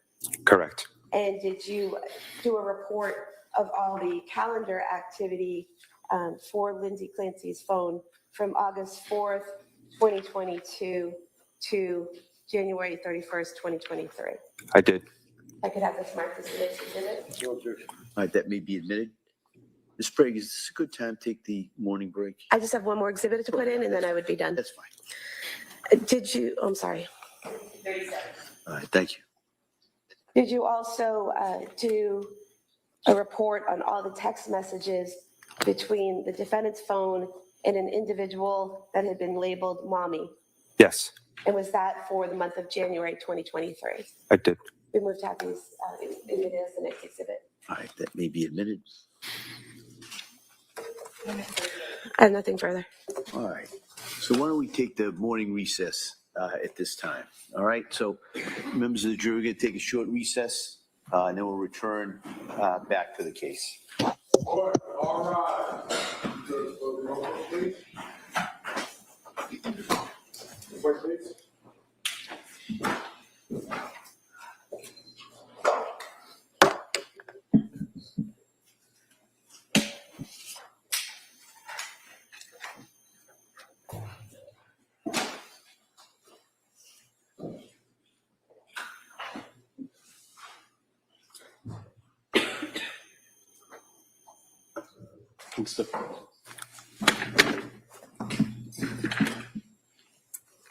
Jurors are exiting the courtroom. All right.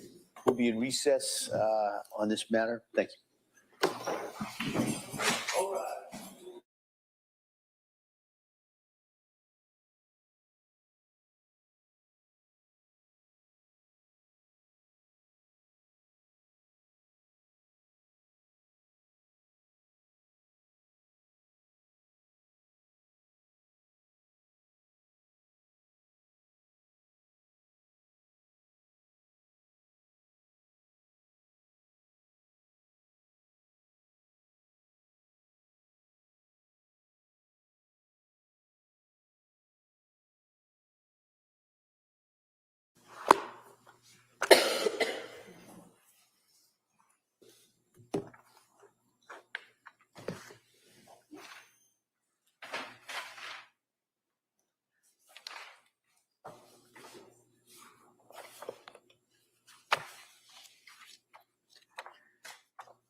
Court is now in session. Please be seated.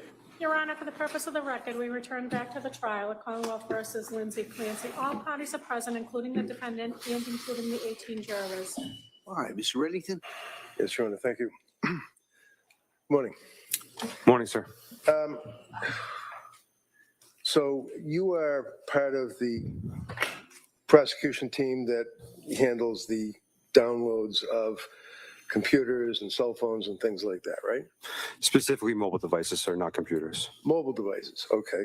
And the other gentleman that testified, Pavo, is that his name? Paveo, sir. Paveo.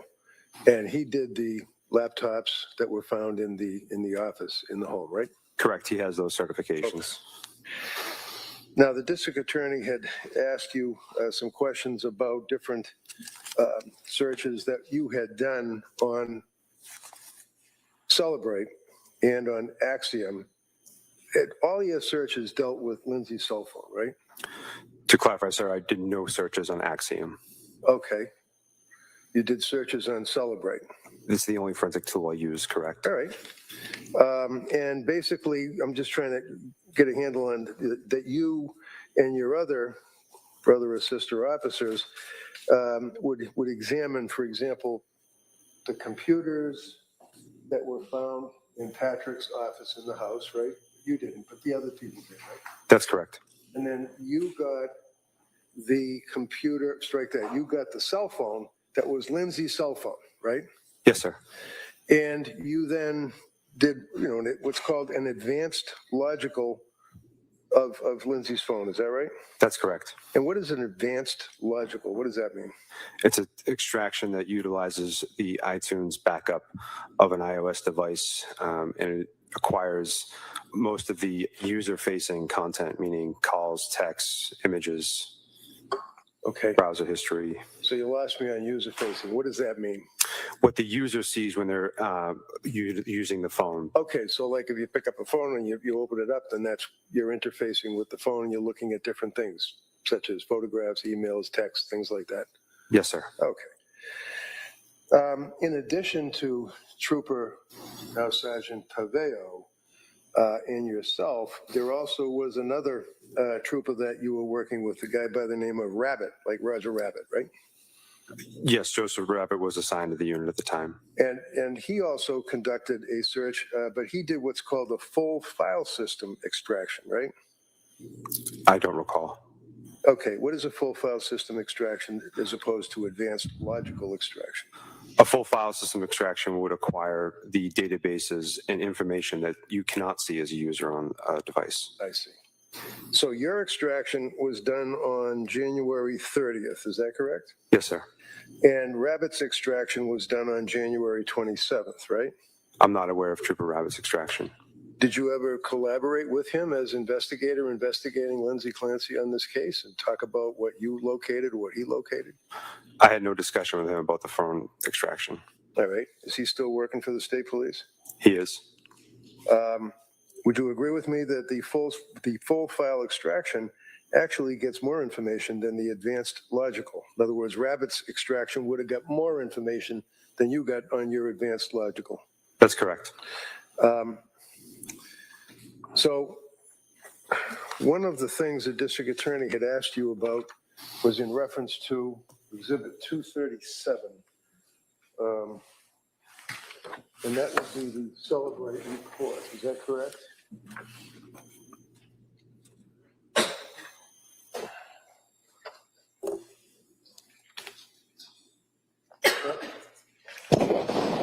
Basically, the caption for the extraction on the Celebrate report. This is a supplemental report Okay. that I completed from the physical analyzer software. Okay. And would that be Celebrate? Yes. So, that's what I asked.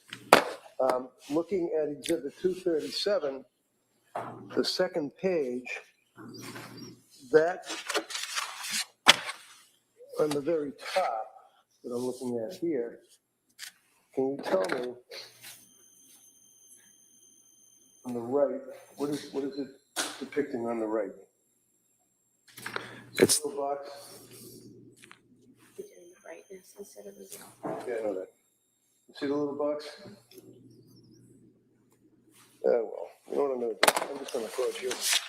This here is the exhibit that the district attorney asked you to look at, 237, right? Yes, sir. Okay. And it's a celebrate report, right? It's a supplemental report, yes. And that would be the calendar search, right? The calendar supplemental report, correct. Okay. So that means that if Lindsay had appointments anywhere, it would have been presumably, if she put it in the phone, in her calendar, right? Yes. Okay.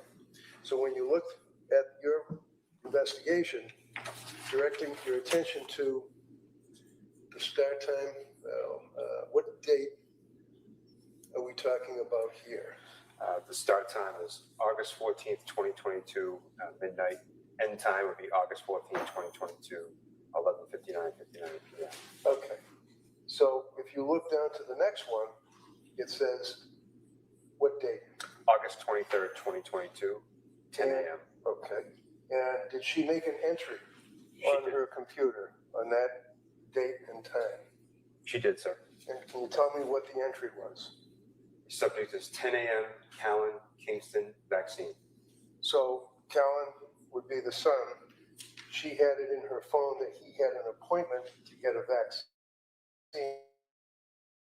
at 10 p.m.? The time is 10 a.m. 10 a.m., okay. And the next one, what is the next one? Would you like to know the subject, sir, or the Yeah, date? sure. Just whatever the date is and then what the subject is. Okay. The start time is August 23rd, 2022, 5 p.m. The subject of the entry is 9:45, Kingston, Dawson, ear check. And that would be indicative of an appointment that she had at the pediatrician's office for Dawson's ear check at 9:45 in the morning. Is that correct? Could be an inference, I'm not sure, but that's the entry. Okay.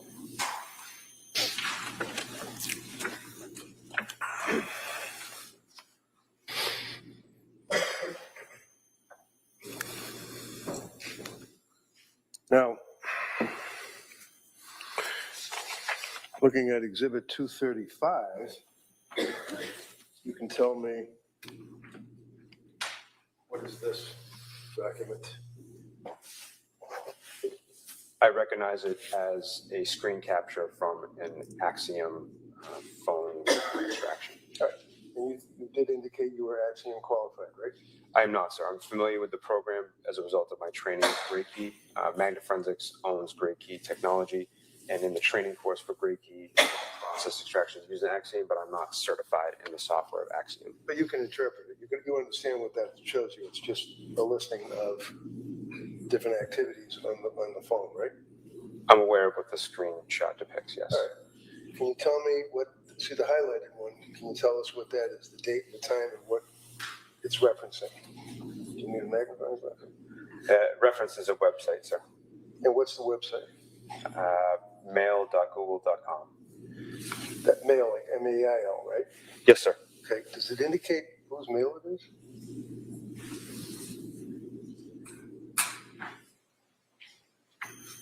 Does it show it on the right-hand side of the box?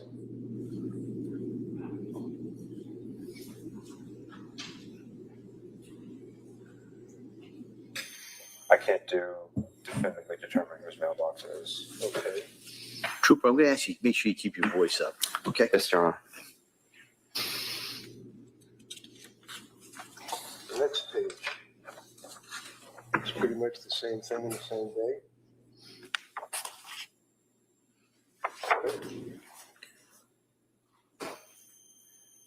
Can you tell us on that page who signed in under what email? The artifact is indicating that there's a title with an email. What's the name? Sorry, I'm sorry. patrancy.clancy@gmail.com. So that's fair to say that would be patrickclancy@gmail.com. That's his email that's signed in on Lindsay's Facebook. Can I say? I can't confirm that. Okay.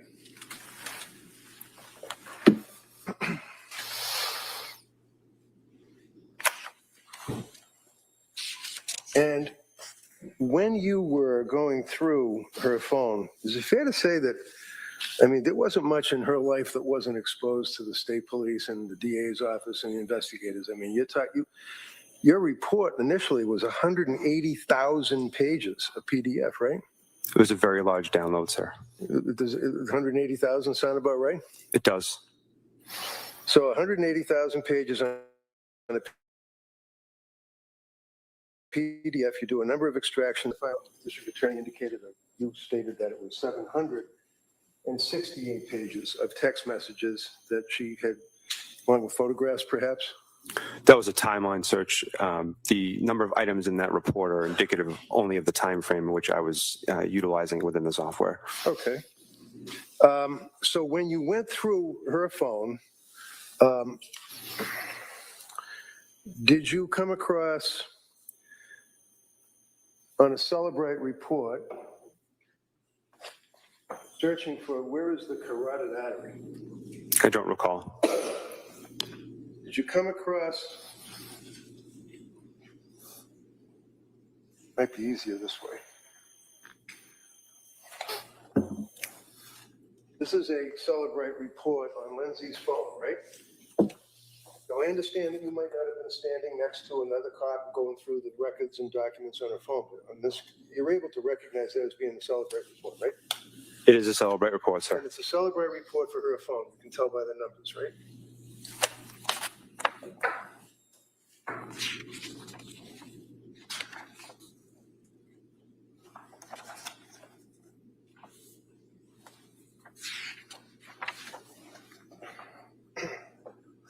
Maybe this would help a little bit. You see this here where it talks about source file and it's got a number, quadruple 08110-000925E and all the rest of them. That would be her phone, right? I don't have that number memorized. Of course not, but it would be in your report? Yes, sir. Okay.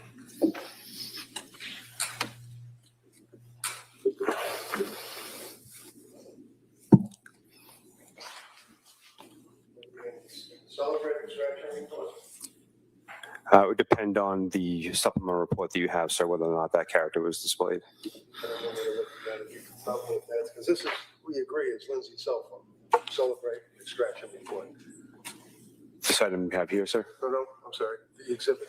This is the calendar supplemental report, yes. For Lindsay, so what's the number? You must have a number that would connect to her phone, like an address, like your home address, but in fact, it would be a number, right? It's a device identifier. It is not presented in this supplemental report. Okay, where would the device identifier be presented? It'd be presented in the front page of the initial extraction report. And that's the 780,000, whatever it is, pages, right? You don't have that here. Certainly 180,000 pages. You don't have that here, right? No, sir. Excuse me, Your Honor. Sure. Mr. Barrow, from it.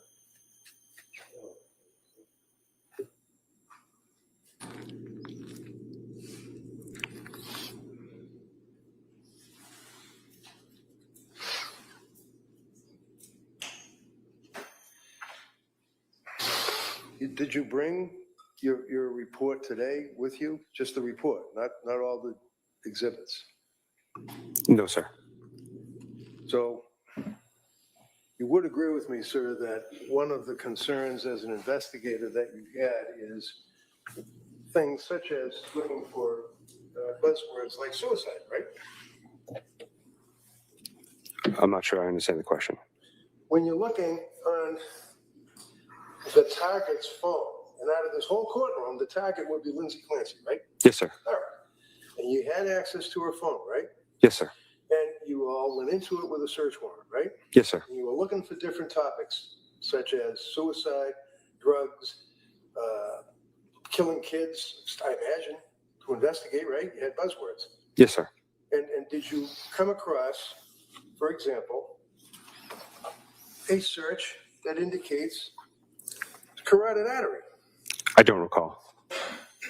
Did you come across a search on Safari, how to slit your throat to die? I don't recall. Did you come across a search, can you turn airbags off on Kia Sorento? I don't recall. Did you know that she had a Kia Sorento? I did not. If I approach you with this Celebrate report, sir, does that give you the numbers for what I just went through with these searches? The universal device identifier is a match. It is a match, okay. Yes, between this document in my hand and the ones that you're holding. So would you, what's the first search on the first box? The value associated with the source file is carotid artery. And the next box? How to slit your throat to die. And the next box? Can you turn airbags off on Kia Sorento? These all came from Lindsay's phone, right? I can't confirm that. Well, it's a pretty good inference, right? Yes, sir. Okay. Run right off of these. If we could just see them at sideline.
identification.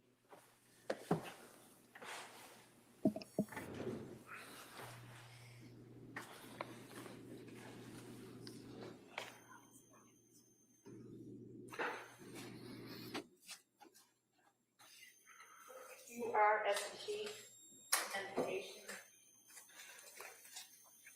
Thank you. And just, thanks. And if I can, just to, for continuity, sir, looking at what has been marked as Exhibit R, S, and T for identification, not an exhibit yet, the jury would have, but nevertheless, we can question you about it. You do agree with me that the phone identifier numbers are listed here, and they're pretty much the same on these three exhibits, right? Yes, sir. Okay. And that would be Lindsay Clancy's phone, right? I can't confirm that.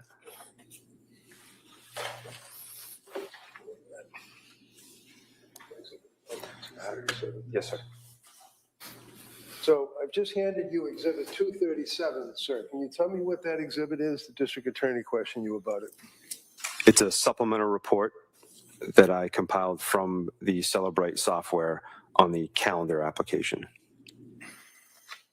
Do you have access to what was referred to as the mummy text messages? Not with this document, sir. So that document is the calendar that we had already gone through as far as seeing the doctor, 9:45 and 10 o'clock appointments, right? That's correct. All right. Is the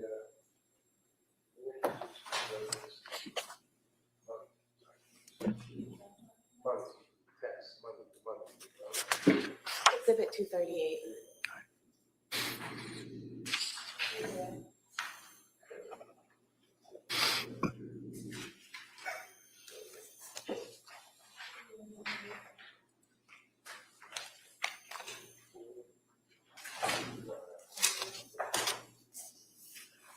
Exhibit 238, sir, if I may.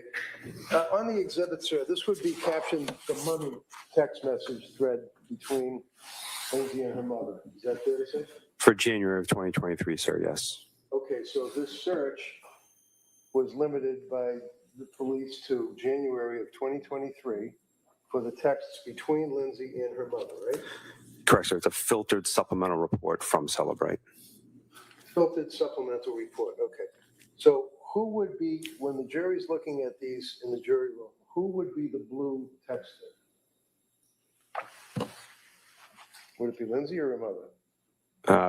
You could just look at the participant delivered status sent from Lindsay owner to mummy. So the green would be from the owner of the phone to the recipient, mommy.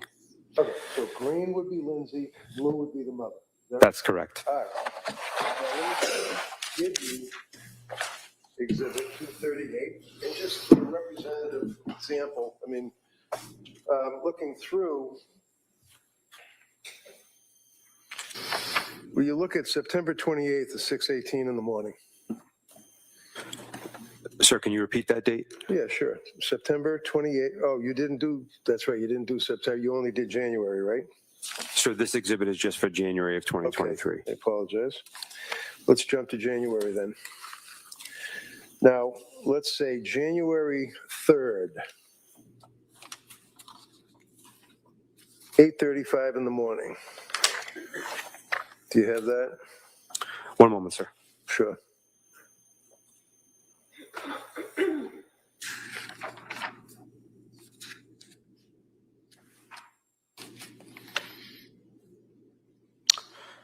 Yes, sir. And what did Lindsay say to her mother on January 3rd at 8:35 in the morning? At 59 seconds, sir. Yeah. I'm all right, period. Anxious about meeting with the whole psychiatry team. How about the next message that she sent at January 3rd at 8:37 in the morning? In 31 seconds. Sure. I'm just worried they won't send me home soon. Now, do you know, as a police officer working in this case, what she meant, send me home? Do you know where she was on January 3rd? It would be an inference only, sir. That's all right. You can infer. I believe she was in a medical facility. McLean Hospital. I recall that costs were being mentioned. And then on January 8th, sir, at 10:44 in the morning, was there a text from her mother to Lindsay, if you know? 10:44. Where the mother asked, did you sleep good? 1 second, sir. It's cut off by the clip here. 10:44 and 30 seconds a.m. Yeah. From mommy to Lindsay. Great. That will be fun. Sleep good last night? ? And did she respond? She meaning Lindsay? She did. What'd she say? I actually did. And this was on January 8th, sir? That's correct. January 10th, could you pull that up, please, at 9:48 in the morning?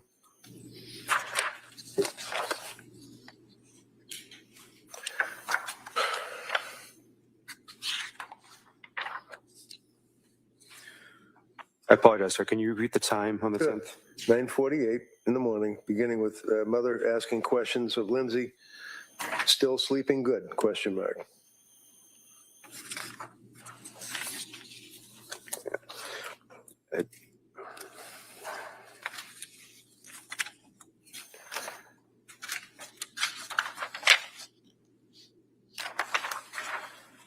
I have a message at 9:48 and 15 seconds from mommy to Lindsay. Okay, what is that?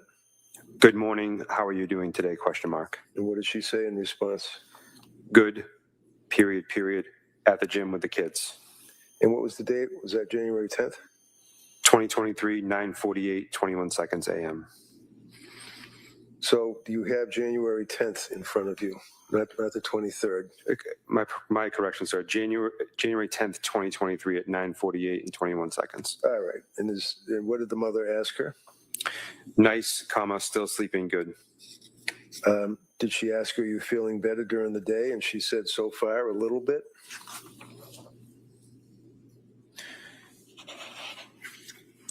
Would you like me to read that, sir? Yeah. At January 10th, 2023, 9:53:01 seconds a.m. Are you feeling any better during the day? From mommy to Lindsay. And go to January 12th, 11:09 in the morning.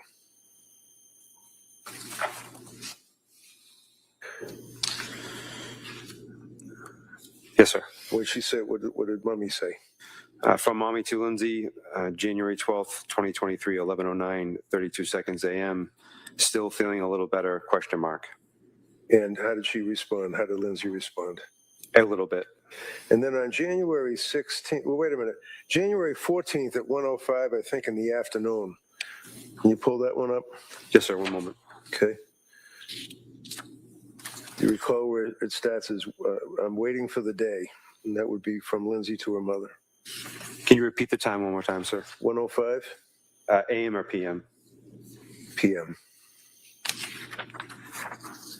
And this is on the 14th, sir? Yes, sir. Yep. January 14th. I have a message from Lindsay to mommy, January 14th, 2023, 1:05, 13 seconds PM. Saying, About the same, period, hanging in there and waiting for the day I wake up and feel me. so she says, waiting for the day I wake up feeling like me, right? That's correct, sir. Okay. And then on the 16th of January, if you can pull that one up.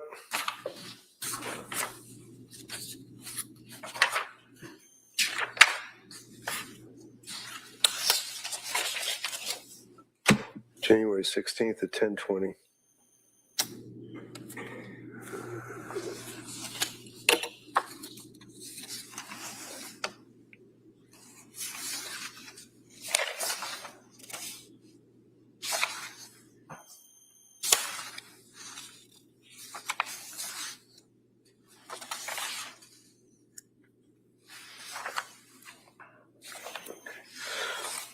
I have a message from Lindsay to mommy, January 16th, 2023, 10:20, 24 seconds AM.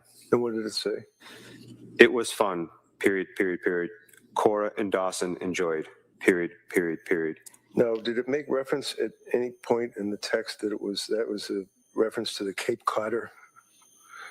Is that in there at all? Do you see it? It was fun. referring to what was fun, if you know. Not in this particular message, sir. Okay. And then continuing on, sir, January 18th, would you agree that she inquired of her mother, or the mother asked, are you starting a new med? She said, I did. I started it two nights ago. And that basically the mother was asking her about her medications and how she felt and how she was doing, right? One moment, sir. I just have to get to that point.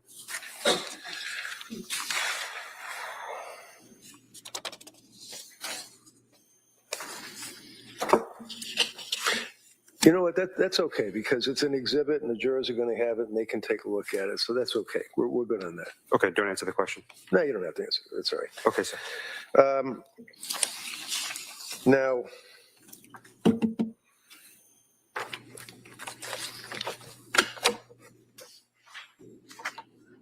on January 24th, district attorney asked you about the Google searches, Googling 3V restaurant, looking at the distance from the house to 3V restaurant, looking up menus. You recall answering her questions on that? I do, sir. And you're familiar also, prior to that, on the same day, that she had taken the baby to a doctor and that Pat texted her and asked basically, you know, how did it work out? Do you recall that? I recall the doctor's appointment. I don't recall the text. Do you recall that Lindsay sent a picture of her and her children taken that afternoon? I recall the snowman photo. I'm sorry? I recall the snowman photo. Okay. And that was on the 24th of January, right? It was, sir. Do you recall that Pat texted back and said something like, oh, wow, you're a good mom? Do you recall that? I don't recall the text.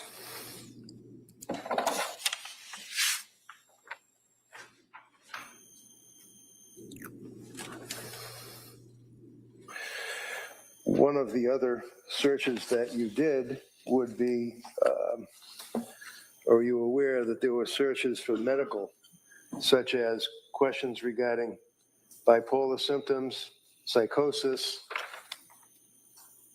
Can you be in DKA without high blood sugar?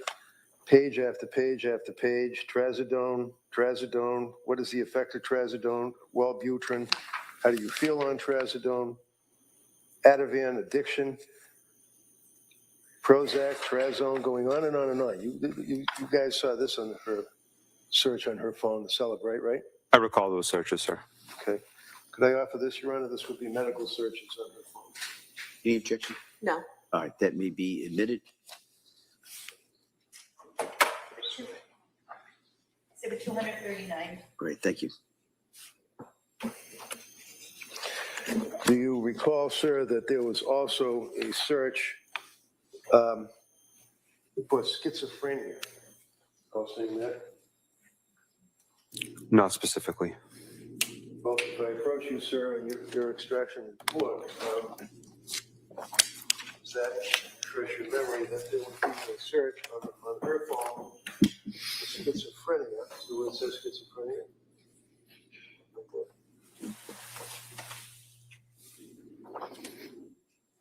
Yes, sir. Okay, what was the date of that search? January 19th, 2023, 9:58:01 seconds a.m. Okay, put that right here for a minute. How about psychosis? Did she search for psychosis as well? If I may. Of course.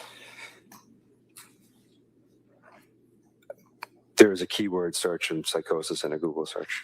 That would be a keyword search, as you said, in a Google search on the January 20th. January 20th, 2023, 8:39 and 0 seconds p.m. Okay. Then was there also a search for Seroquel? Seroquel is part of a search, yes. And what was the rest of the search? On Seroquel, feel like I can't have a conversation. Okay. And it goes on a number of other inquiries as well, correct? Dealing with Seroquel. That's correct, sir. And then further, do you recall that there were a number of pages where she Googled and was inquiring about suicide? Yes, sir. And can you tell us when she was Googling suicide? December 29th, 2022, 1:02:14 seconds p.m. And would you agree that she also Googled on a number of occasions sleep? Sleep is one keyword and part of a Google search, correct? And then there's a number of pages that are attached to that dealing with the search for sleep, correct? That's correct, sir. And do you know the time frame that we're talking about from the Celebrate search?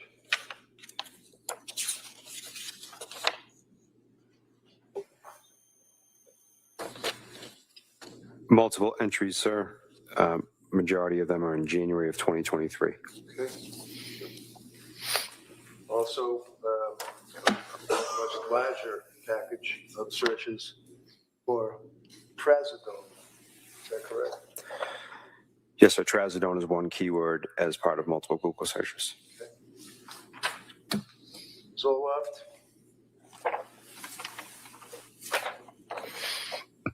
Correct. What's the time frame? If I may just remove this, sir. Yeah, sure. Earliest entry is December 31st, 2022, 4:07:48 seconds p.m. Last entry, all on the same date, December 31st, 2022, 7:06:39 seconds p.m. Okay. She also, on her phone, is a search for benzo withdrawals, right?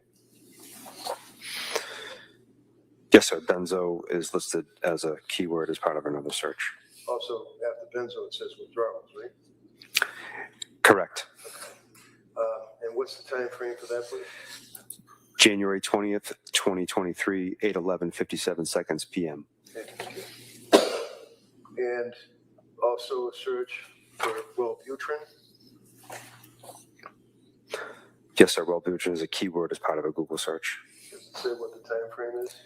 It does. What is it? January 16th, 2023, 9:14:47 seconds a.m. Okay.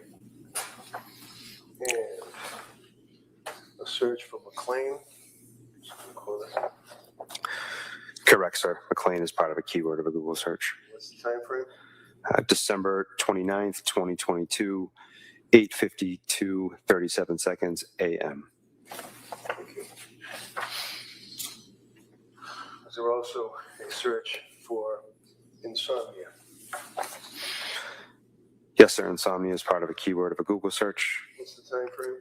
December 31st, 2022, 7:12:58 seconds p.m. That's December 21st, did you say? Or 31st? December 31st, 2022, sir. And there is a search for keyword ketamine. Ketamine. Yes, sir. Ketamine is part of a Google search. It's a keyword within the Google search. What's the time frame? For this entry, January 20th, 2023, 8:39:0 seconds p.m.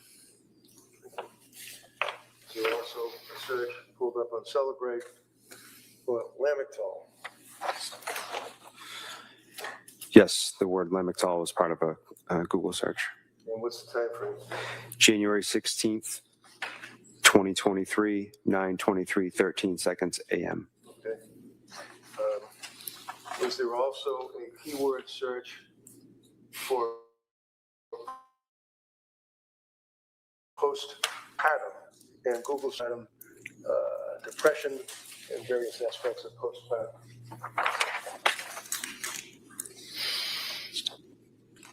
Yes, sir. And what's the time frame for us?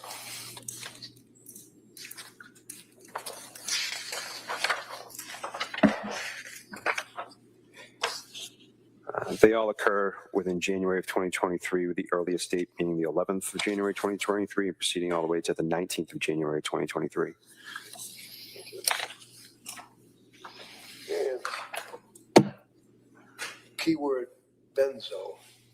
Right on the Celebrate report for Lindsay's cell phone. It is, sir. Can you tell us what the time frame is?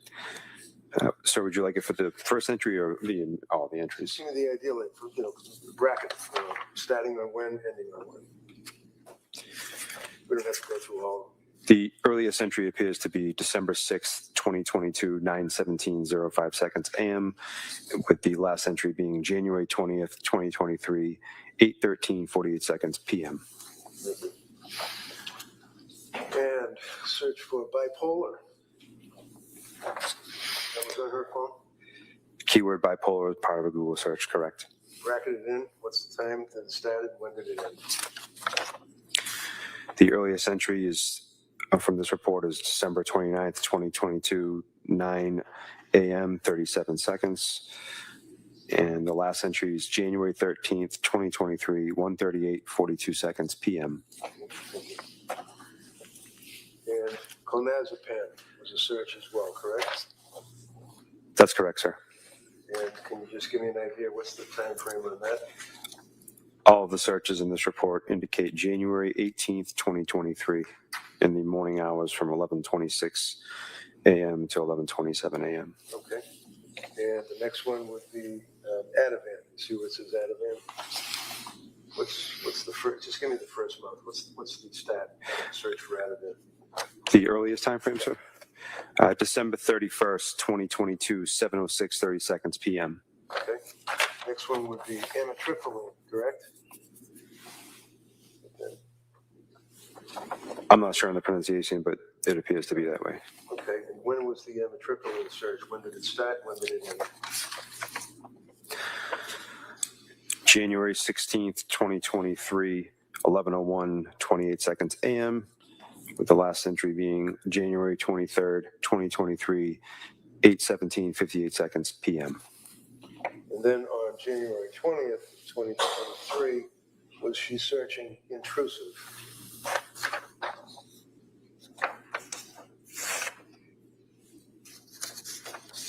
That's correct. Okay. And then finally, sir, on January 19th of 2023, was she searching hallucinations? Yes, sir. 10:33:49 seconds a.m. Sir, I would offer these. I could just look them over. Sure, yeah. You're welcome, sir.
No objection. Okay, those may be admitted. Do you want to admit it's individual? Is one individual or all one? It's, I don't care. Ooh, why don't we do that? I hate to do this to you. Why don't we do it individually? Just might be easier.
Exhibits 240 through 260, so marked.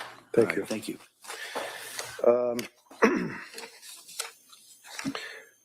I apologize, I neglected to ask about this celebrate extraction report from Lindsay's phone.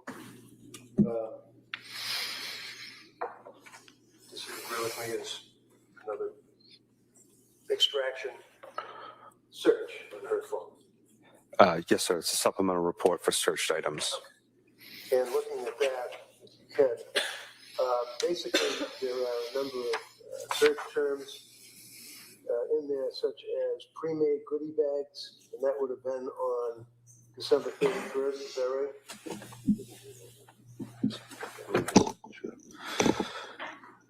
Yes, sir. All right, and what's the next one underneath that that would be on December 31st? Child with bloated belly and lethargy. How about the next one on December 31st? Children's Motrin stores. What about the next one on the 31st? Children's Motrin. Next one. Is children's Tylenol the same as infants? Next one. 6-month-old whale windows. That would be WALE, whatever that means. Yes, sir. Month-old. Okay. Next one. Earth's best organic baby food. Next one. Earth's best organic infant. Next one. Earth's best organic infant formula. Next one. Nova Plymouth, NOVA. Next one. Best kids movies. Next one. Nova Trampoline Lark. Next one. Unicorn Picture. Next one, if you can. Yes, sir. Unicorn Picture Free Coloring. Just read them right down. Just Yes, sir. Just rip right through it. Paw Patrol saves. I'll spell it. Paw Patrol saves the MEREKR. Twin Girls Bed. Cape Cod Resort. How much formula for 8 MINTH? Chuck E. Cheese. Chuck E. Cheese. Children's Motrin. Children's Motrin stores. ADC Temple Touch Thermometer. Can I just interrupt you? Yes, What sir. are we up to for date right now? The last item I read was ADC Temple Touch Thermometer, sir, and the date was January 17th, 2023, time 2:19:03 seconds p.m. Okay. I just want to get a frame on the time. Okay, Yes, sir. Go ahead. Finish that up. 8-month milestones. Fluffy slime recipe. Fluffy slime recipe. UTI symptoms children. Kids Miralax. Miralax for kids. And what was the date on that? The last date on the page for Miralax for kids, January 24th, 2023, 4:47:31 seconds p.m. Yeah, go ahead. Finish these three more. Yes, sir. CVS Pharmacy, Pedialax, Pedialax. Thank you, sir. Off of this, Judge? All right, that may be admitted.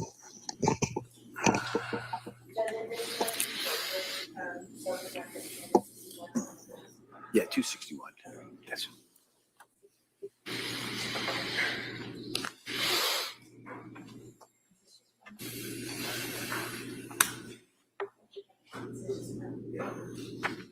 Exhibit 262. And then finally, sir, approaching you with, it would be a report. You can recognize that document, right? Yes, sir. Right. And what is that? It It, doesn't have the thing, the header on the top, that's all. it's a supplemental report, sir, and appears to be text messages. Okay. Are you able to know when the photograph of the two kids and the snowman was sent to Pat by Lindsay? Do you know when? Was it the 24th? If you know. I would have to look at the extraction. So, understanding jury would be able to be looking at the photo and has a little history. If we look at this report, you see where it says Lindsay owner, and then over here, it says Cutie. Yes, sir. So is that from Pat to Lindsay? That's correct. And what's the date and the time?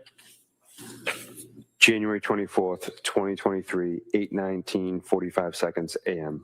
Okay. And what's the next one that you see? And just say to us, like, it's Pat to Lindsay or Lindsay to Pat, and what is the message? You don't have to go through all the numbers. Yes, sir. Next item, do you want me to read the date, sir? Yeah, sure. Next item, January 24th, 2023, 8:36:17 seconds a.m. Lindsay to Pat, loved an image, which is a reflection that someone used the feature within iMessage to like an image. Like an image, like a photograph, right? Correct, sir. Okay. Yep. What else? Want me to keep going? Sure. Okay. January 24th, 2023, 8:42:16 seconds a.m. From Patrick to Lindsay, how's it going? And you know what? If it's the same date, rather than taking the time, just go right down and read the messages. That would Receive, sir. The time frame. The date is the same for all the messages. From Patrick to Lindsay, how's it going? Lindsay to Patrick, good. Lindsay to Patrick, okay, her urine looked good, so nothing going wrong with her kidneys, phew. Patrick to Lindsay, good, with a smiley face. Lindsay to Patrick, no message content. Patrick to Lindsay, oh wow. Patrick to Lindsay, you're a good mama. Lindsay to Patrick, smiley face with hearts. Lindsay to Patrick, blank. Patrick to Lindsay, laughed at an image. Lindsay to Patrick, any chance you want to do takeout from 3V, period, period, period. I didn't cook anything, period, period, period. It's been a long day. Smiley face. Patrick to Lindsay, yeah, smiley face. Lindsay to Patrick, okie dokie, smiley face. Okay. I'd offer that, Your Honor. Thank you. Yes, sir. Your Honor, these text messages are already in evidence as Exhibit Well, I'd 23. like to have this. I'll allow that. Thank you, Mike.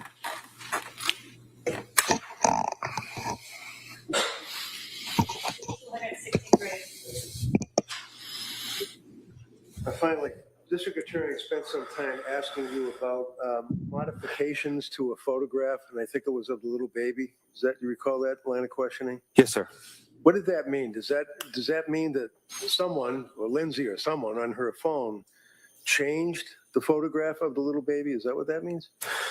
It means that the photo was edited in some fashion. So that could be like coloring? It could be a variety of things. Like what? As I indicated in my earlier testimony, it could be that someone took a live photo, and instead of having it be a live photo, which is a multiple burst of images, they took it down to just a single photo. Anything else that can be modified?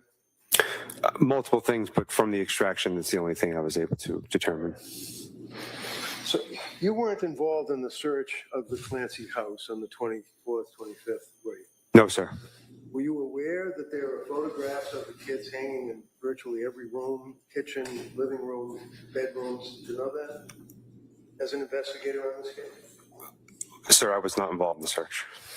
To know that there were dozens and dozens of photograph albums, little babies, all over the house. Did you know that? I was not aware of that, sir. Thank you. Commonwealth redirect. All of the exhibits that defense counsel just put in about the searches for psychosis or certain drugs, are those all available in the disc Exhibit 236 in some of those reports where you can search the word and all of those mentions will come up? Yes.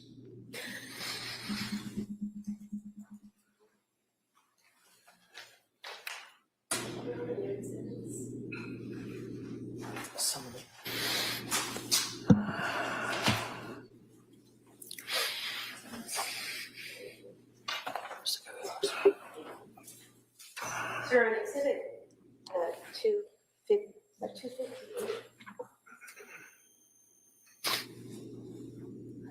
Thank you.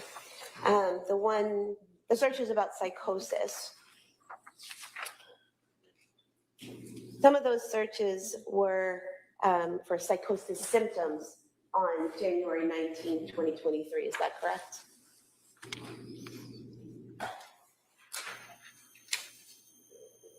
That's correct. So the person using the phone, looking it up, was looking up to find out what the symptoms of someone would be experiencing if they had psychosis, correct? It's a keyword search for psychosis symptoms. You were asked some questions about the chats between Lindsay and her mother in exhibit 238, correct? Yes, ma'am.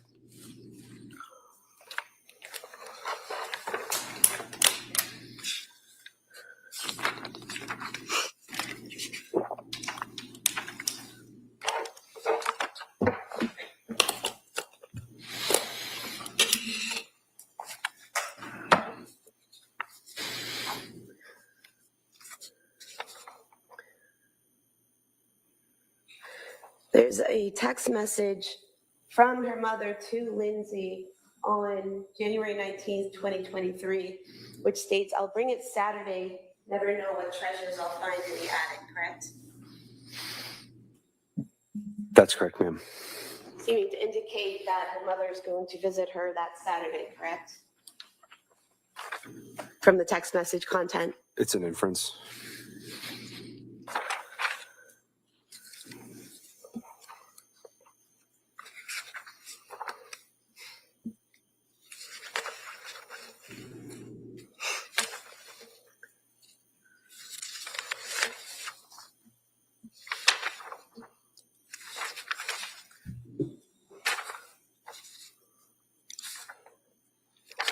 There's also a text message from Lindsay's mother to Lindsay on January 22nd, which would have 2023, which would have been the Sunday after the Saturday visit, in which her mother says, "Enjoyed seeing everyone this weekend. Nice to see you doing better."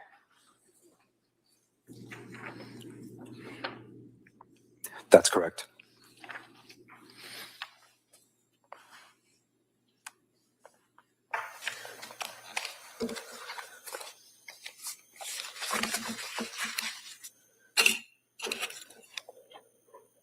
I have nothing further.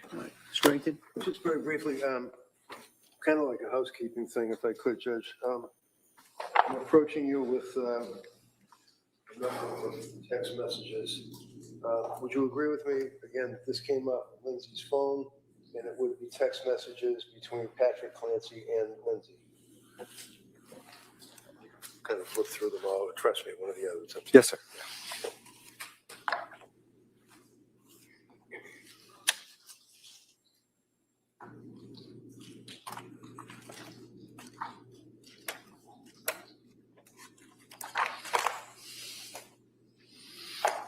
That's correct, sir. Okay.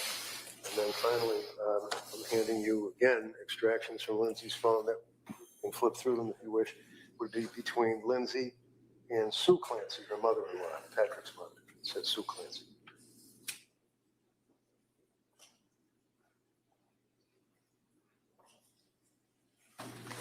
That's correct, sir. Okay. I'd offer these to you, Your Honor. Objection. If I can see counsel sidebar.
U and D for identification. Right.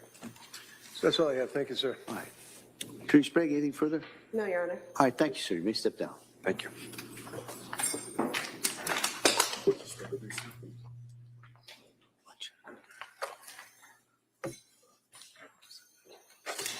All right.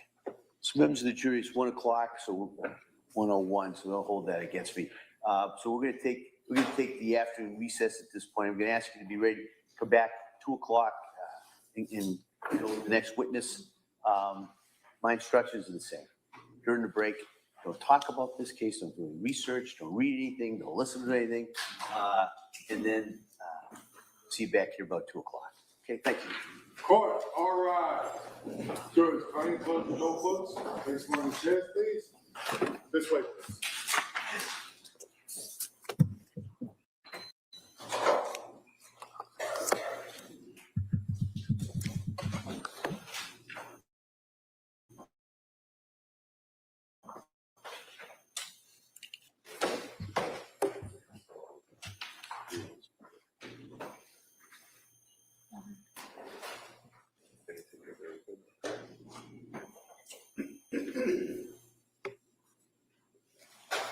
Jurors, Cora. Before we break, Judge, I apologize. When I introduced the records from social health, actually I put in a cover page on the wrong page that does not reference the actual medical record that I had. So do you have any objection to the substitute status? It's the appointment. Right. So, I'm sorry, I just missed the part where you said it's different than what you submitted. Yeah, what I submitted is just like a cover letter and some other things. I thought I submitted the medical record. Oh, no objection. So you want to substitute those? Yeah, sure. Is it from this new batch? Thank you. All right, thank you. All right, so we'll be in recess till about 2 o'clock. Court, all rise. That was yesterday.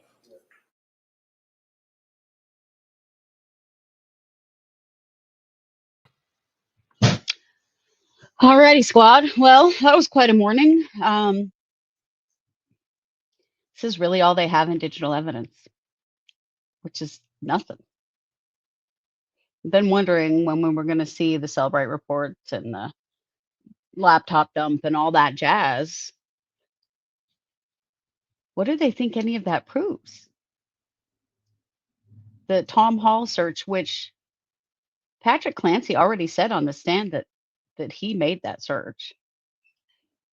He doesn't remember clicking on the method of suicide, but he was the one on that page. So, like, what's the question? Also, whoever clicked on that clicked on something about jumping off a bridge. Like, this is not adding up for me as being connected at all. I can see what the prosecutor's trying to do, but I don't think it gets there. Interesting how they spend so much time explaining what a Cellbrite report is and how you get it, what all the records mean, and then it's all just for stuff like this. Like, I mean, how many trials have you seen where the cell phone dump makes or breaks a case, right? Like, I can never not think of Lori Vallow and her two iCloud accounts and how much of the cases against her were proven through those dumps, because your phone does tell on you, as we know. But I sure don't see that here. And yeah, she searched for the Pedialex, which Cora's doctor had told her to put Cora on. What is that evidence of? She was being a good mom and did the thing the doctor told her to? And then she searched the restaurant where Patrick picked up the food and looked at what she wanted to order. I mean, remember at this point, Lindsay's not driving. So who was going to go get the Pedialex and the food? Right, Cherish? I definitely have worse searches on my phone. It's a good thing I'm a documented true crime podcaster because I have way worse searches on my phone because of what I do for a living. Um, right. And at one point, Lindsay said she was doing better to her mom. What does that prove? I, and why? And that there had to be two witnesses for that Tom Hall search on the computer and then a different witness for the cell phone dump, which really doesn't say anything other than those documented notes that she wrote about what she was experiencing and how much she was struggling. Like, that was very much validating the defense's theory. She was seriously mentally ill. Right, exactly. And that, yeah, that she didn't want her mom to worry about her. Yeah, that's, ooh, smoking gun. All of the searches about all the medications, about psychosis, symptoms of psychosis. Her saying in one of those notes that she was paranoid. Where is the prosecution's case? All I see is more defense case here. Pretty interesting. These tech guys, I think both were like, Jesus, I thought I was just here to validate the report, you know? But that's one thing that Kevin Reddington is really, really good at is turning prosecution witnesses into defense witnesses. He's very good at that. But where's the evidence of first degree murder? Where's the premeditation? I know they think they're showing that, but sort of it doesn't come across that way to me at all. I've wondered, like, okay, when we see the cell phone dump, are we going to see some things that maybe we're going to see that she was thinking about it in advance or something? Sure doesn't seem to be the case, does it? Yeah, I know, Cherish. I agree. The longer the trial goes on, the more it shows how dumb this prosecution is looking. I know. Like, what have they got? What have they got? I don't know. Interesting. And yes, the beau is alive and well, along with the beau's sidekick. Yeah, they are both aggravating humans. And I don't want to say that, you have to be likable to be a prosecutor, but I do think it helps. And I do think that coming across just straight up mean and cruel like they did yesterday, I don't see how a jury is going to resonate with that. And Lindsay's fears that she had documented, about that she's not doing enough for her third baby and how hard this is. Every mother on that jury will go, yeah, been there. There are 12 women and 8 men on this jury. So there's a lot of people on that jury who've been parents who know those feelings of, am I doing enough for my kid? Am I doing the right thing? What if I'm screwing up my kid? That's just normal parenting fears.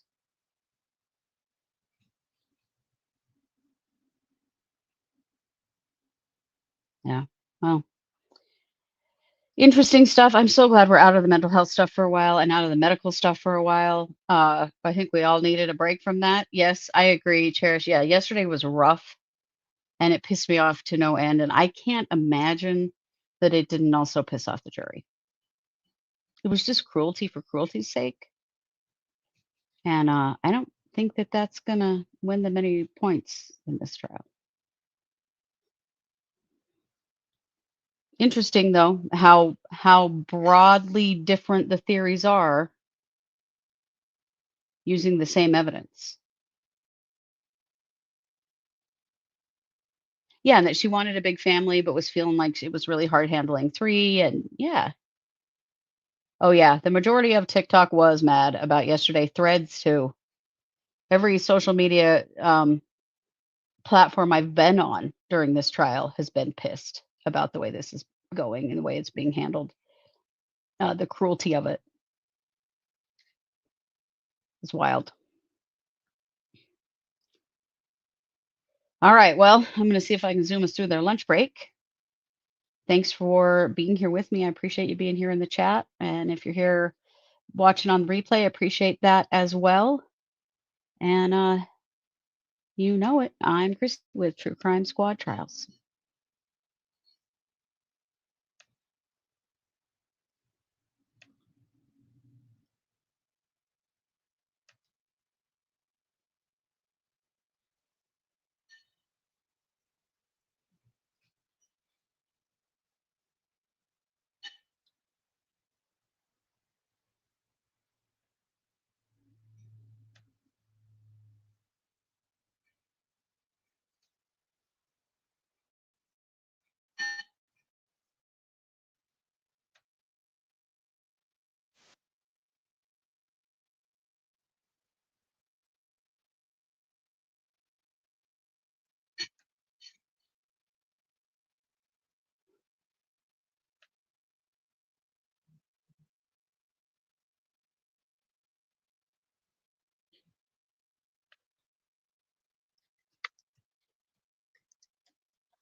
This court's now in session. Please be seated.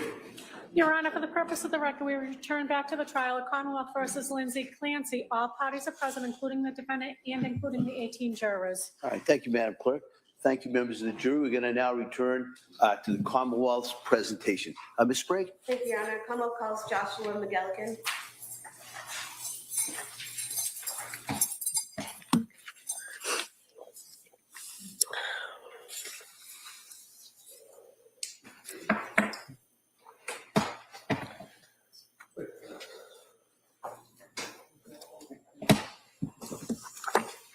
Good afternoon, sir. Can you stop right here? We right up to the clerk, please. Good afternoon. Do you solemnly swear that the testimony and the evidence you shall give to the court and the jury will now come into the Commonwealth and the truth and nothing but the truth? Thank you, sir. You may proceed. Watch your step, please. All right, good afternoon, sir.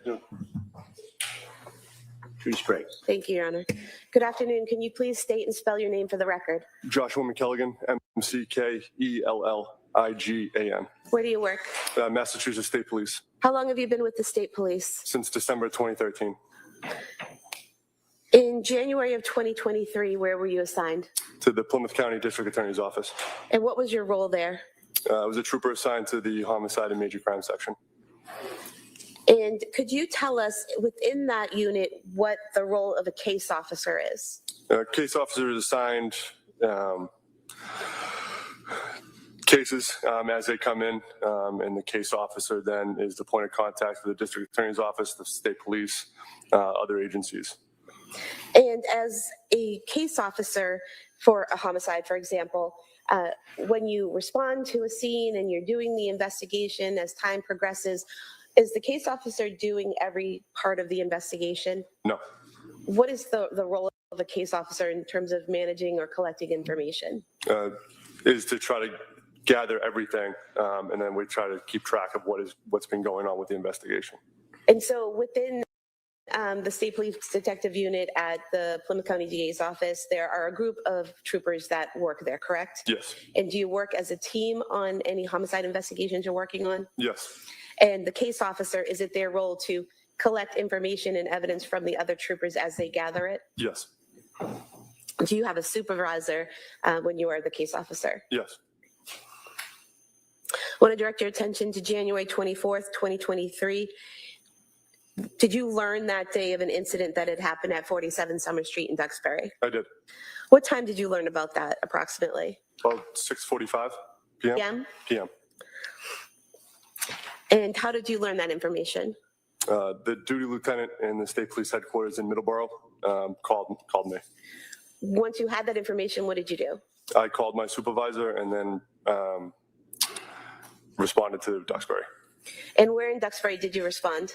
I went to Duxbury Police Station.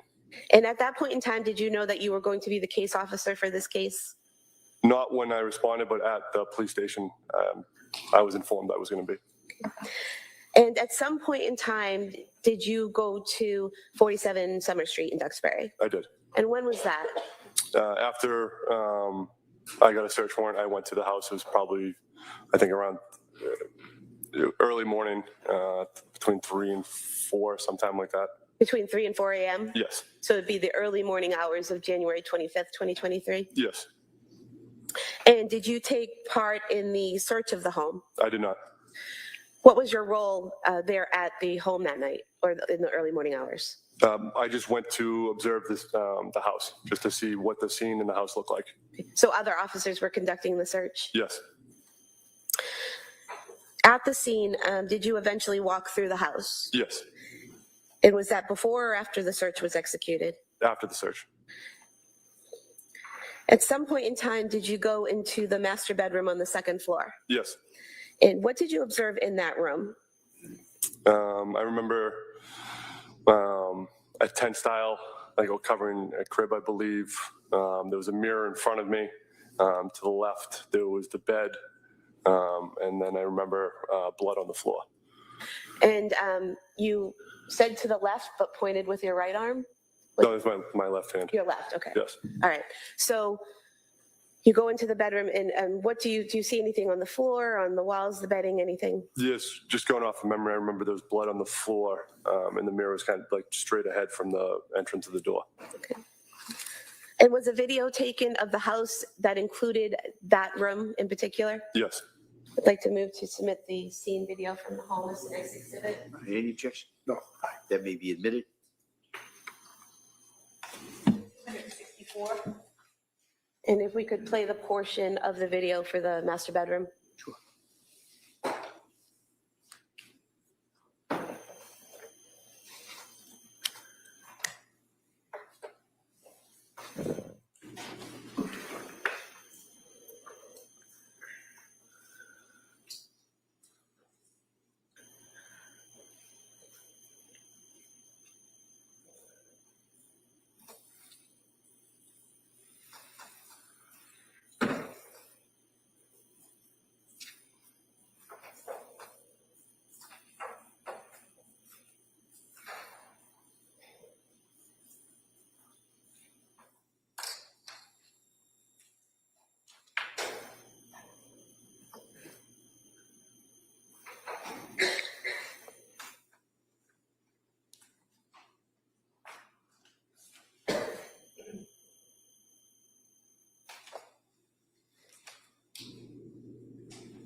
Thank you. Sir, when you went into the master bedroom, did you see blood sprayed all over the walls and everywhere? No. And fair to say that the video shows all of the walls in the bedroom and doesn't show any spatter or anything on the walls? Yes. Did you also go outside into the backyard and look at the exterior of the home? Yes. We could have the photos, please.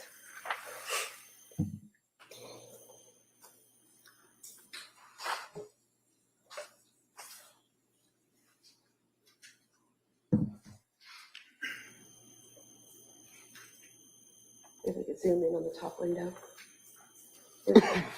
Does this photo show the condition of the upstairs window, the second floor window that leads to the master bedroom? Yes. And the screen there in the video, is that how it was when you saw it that night? Yes.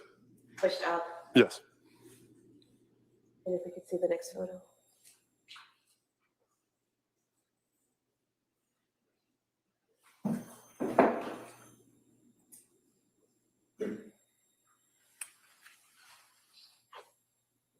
Maybe go back to the first one.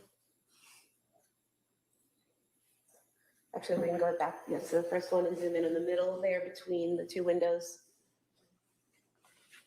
And these areas of red-brown stains on the exterior of the house, did you observe those that night on in the early morning hours of January 25th, 2023? Yes. And then the third photo, please. We could zoom in on in there. Would this be, this third photo, would this be the first floor window below the master bedroom window? Yes. And these red-brown stains on the shingles and then on the window ledge there, were those there in the early morning hours of January 25th, 2023? Yes. Could we have these three photos marked as the next exhibit on the disc? Any objection? All right, they may be admitted.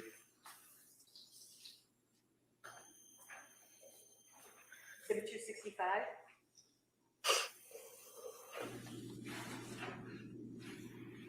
Now, as the investigation proceeded, did you learn, or did other officers learn from Patrick Clancy that the defendant was on some psychiatric medication? Yes.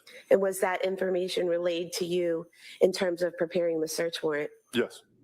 And is that why you included prescription medication in the search warrant? Yes. At that point in time, did you or any of the other officers know that the defendant had crushed up pills and taken them that night? No. At some point in time, did Patrick Clancy bring pill bottles to the state police and turn them over? Yes, he did. And where did he say those were from? In the center console of his truck, not the top section, the section underneath it. Did he tell you at some point that pills had been found in the nightstand drawer? Yes, he did. And that was in the master bedroom? Yes. And did he tell you who he found those with? Yes, he did. And who was that? His attorney? And did he tell you why he gave those pills? Objection, I believe it was me, and I'm not his attorney. But that's what, why don't you re-ask that, what it was that Patrick Clancy said? What was it that Patrick Clancy said? Did he give you a name or just say my attorney? He said Kevin Reddington. And did he tell you why he gave the pills to Attorney Reddington instead of giving them to you like he gave the other pills? No, he did not.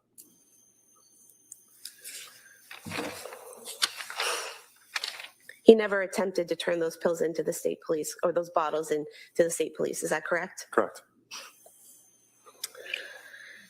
At some point in time, did you learn that the Clancy family had gone to the Museum of Science on January 8th, 2023? Yes. And was a video obtained? Yes. Did you watch that video? Yes.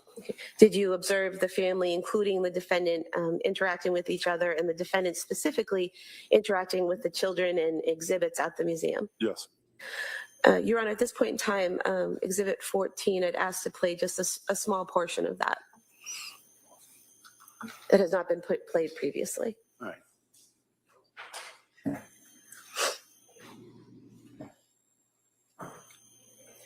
We could pause here for just a moment.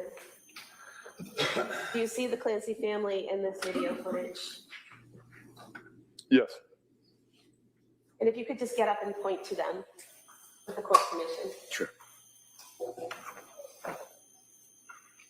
Okay. And we could press play.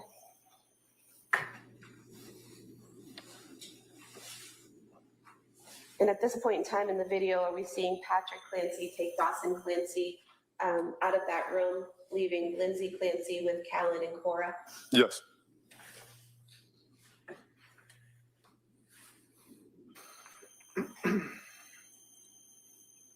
Is that Cora there in the red skirt? Yes. Now, at this point in the video, at approximately 11:58 and 30 seconds, what is happening in the video footage now? Corey's beginning to play with the exhibit. Patrick's standing off by himself.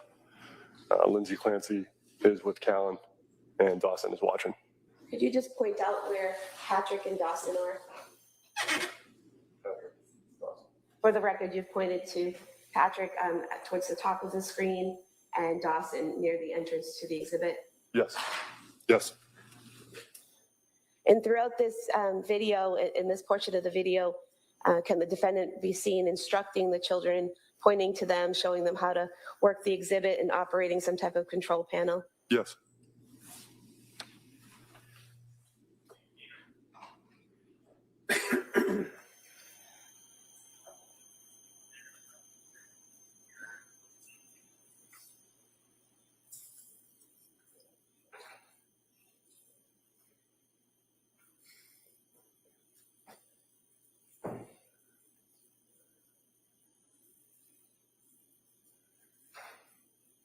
And at some point, does the switch and the defendant helps Dawson with the same exhibit? Yes. And that goes on for several minutes. Yes, I believe so. And showing, I think we've gone forward to approximately noon in the video timer.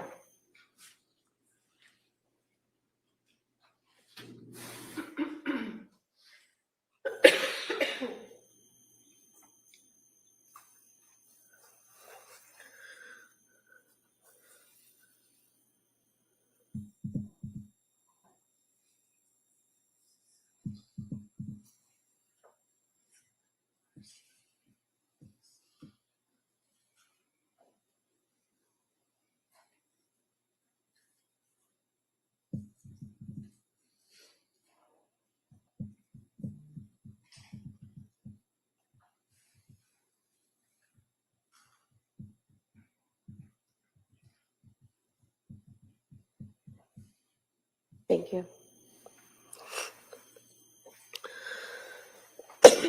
Excuse me.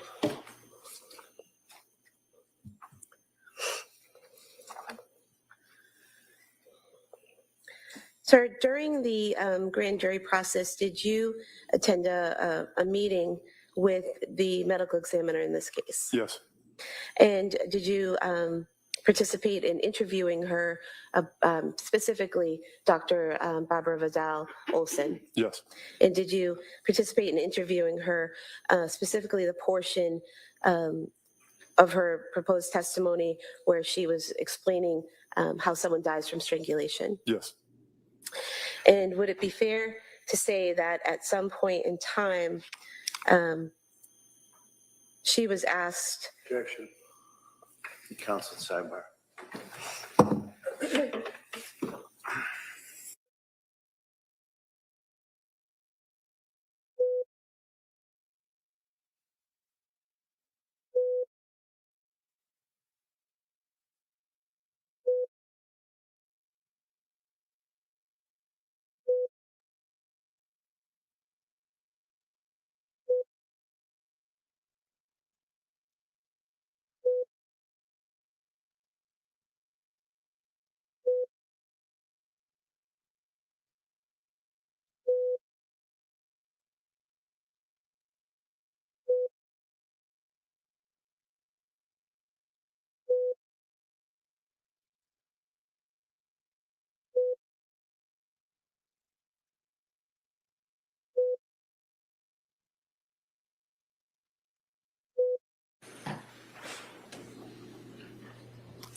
Sir, in that meeting with the medical examiner, did she tell you that constant pressure would need to be applied even after the person went unconscious in a strangulation in order to affect death? Yes.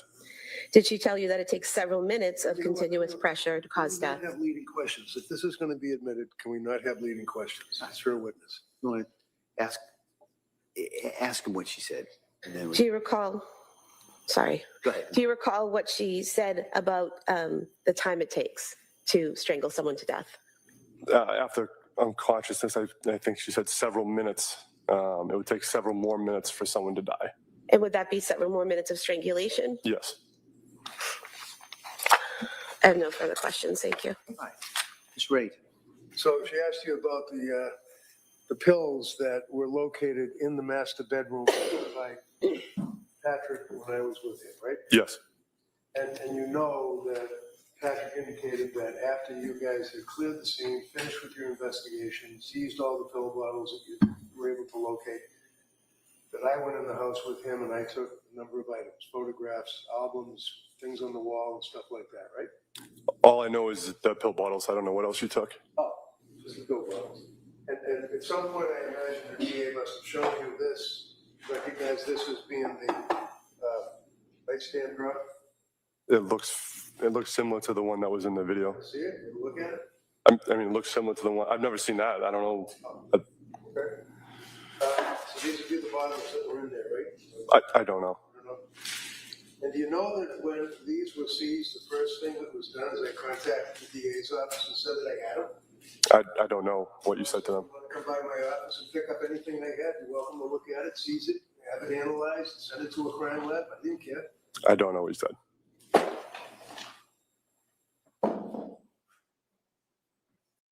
So, yeah. Thank you. All right, he redirect? No, Your Honor. All right, thank you, sir. Thank you. Thank you. All right, hey, counsel, could I see it?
The jury, I told you we might break a little bit early today, and finally, again, I was right.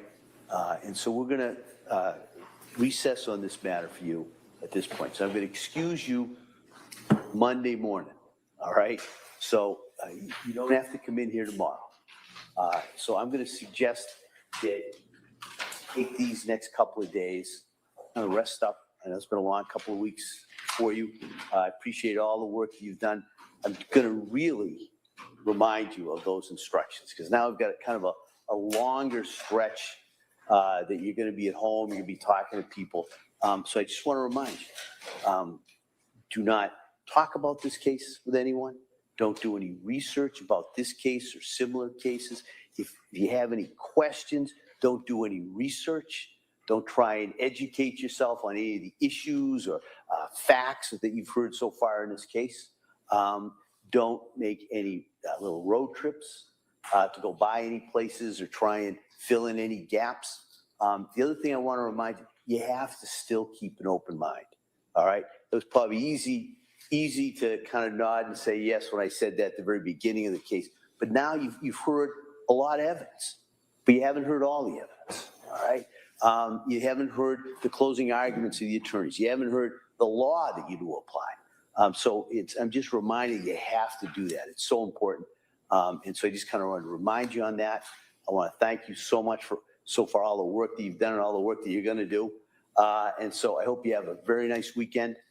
And we will see you on Monday. Just in case you're wondering, we're still well on track. But we'll see you on Monday. We'll continue with the trial at that point.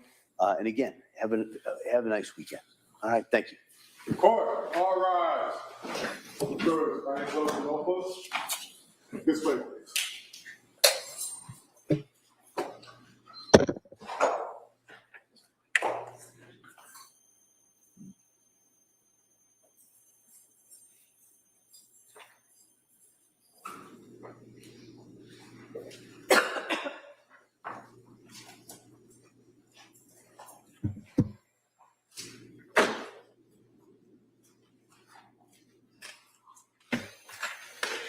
Sure, so can I say the quorum? All right. Can I see counsel again over to sidebar?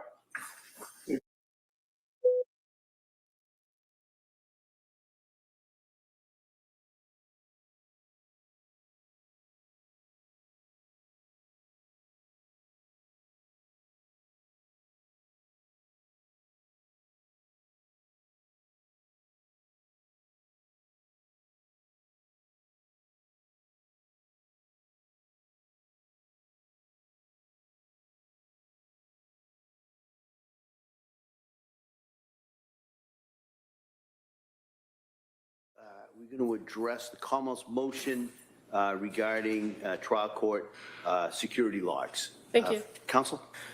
Your Honor, the Commonwealth is asking the court to allow the Commonwealth and the defense to have copies of a log that we were advised that, or we've seen, that the trial court security has for people who go back into the lockup area to visit with or tend to or what have you with the defendant during the course of this trial. Both myself and ADA Sprague have witnessed at several points. Obviously, we know there are medical staff that go back with the defendant, but in addition to medical staff, which are not really the primary thrust of this motion, it's that there have been other individuals that are not counsel that are permitted to go back there. And we're not alleging that that's inappropriate in any way, shape, or form. Clearly, the staff here, the security staff, has followed all appropriate protocols, but we are aware that Dr. Zeisel has been back there. We witnessed a priest being allowed back there the other day, and we are advised that these visitors are kept as a log when they come, when they exit, what days, what times, and the Commonwealth is alleging that that's information that might be necessary for us to effectively cross-examine some of the defense witnesses that are going to be presented. Certainly with Dr. Zeisel, it could pose as a potential bias that he's there, that he's back there. He's being presented as an expert witness on the concept of criminal responsibility, and there are certain ethical rules that forensic psychiatrists and psychologists follow that he might be subject to cross-examination about, and this and the nature of his relationship with the defendant could be an area fraught for cross-examination. Because the court records are not, these court records, I would suggest, are not in the care, custody, and control of the Commonwealth. Procedurally, we have filed the motion as a Rule 17 motion asking for access to the records just for this defendant during the course of the trial. I mean, you're not looking for the name of the priest who went back there, are you? Father Bob. What, I mean, I understand. I'm just trying to figure out what the scope of this is. I understand the request for Dr. Zeisel's amount of visits because he's slated to possibly be a witness. So I understand that how that might be relevant. Right. The priest, well, I'm struggling with. At this point, Your Honor, we haven't been furnished with exactly who defense is going to be calling as witnesses in their case. We have an idea from a witness list that was filed that keeps evolving as the trial progresses. So we don't know, for instance, if that person for some reason has a relationship to the defendant and he wishes to call her for some, or call him for some reason. So with the exception of, again, the nurses, we don't necessarily need their information. We know the purpose for why they're there and that they don't have a role in this case. But anyone else who has been permitted back there that is outside the medical staff, I would suggest the Commonwealth is entitled to at least know, and whether we are able to use that information if it becomes more apparent when the defense was underway with their case, that would come to, that we'd have to wait and see if that's the case. But certainly the fact that counsel has announced Dr. Zeisel as a testifying witness, that's information we believe we're entitled to. All right, Ms. Reddington?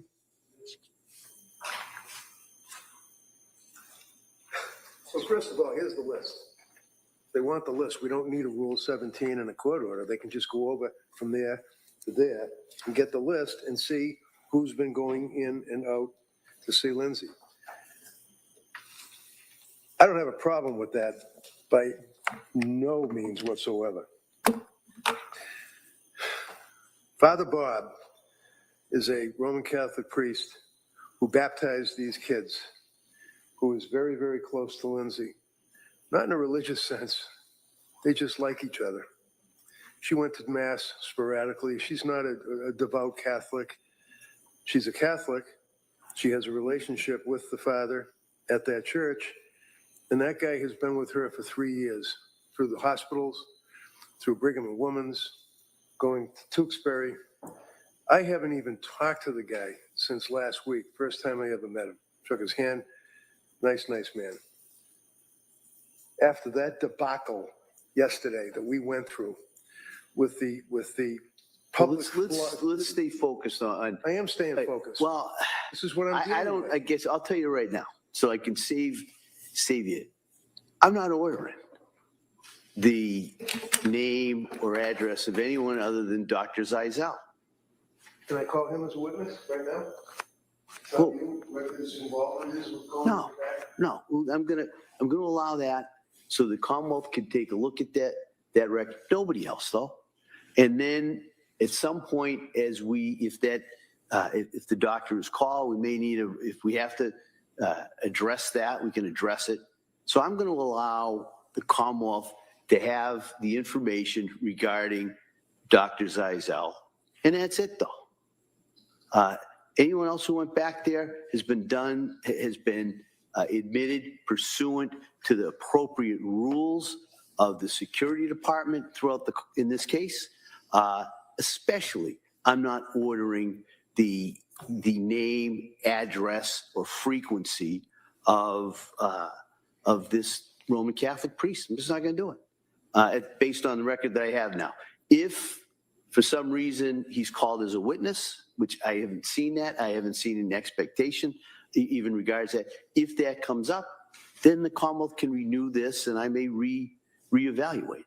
But right now, the Commonwealth's motion regarding security logs is allowed as to Dr. Paul Zeisel only. All right. Anything else we need to address before Monday? Commonwealth? No, Your Honor. All right, Mr. Rankin? No, thank you. All right. So we'll see everybody on Monday. Thank you. Court, all rise.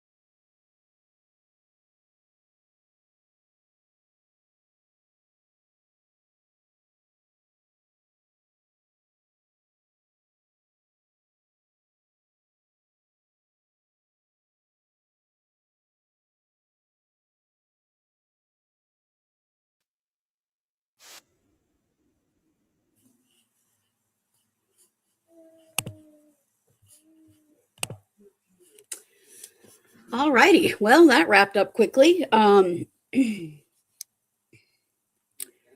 Interesting, the request there at the end from the Commonwealth about people going back with Lindsay. Yeah, that's quite something to be trying to get the information on the priest. I think that anyone would have the right to confidential meetings with their own clergy.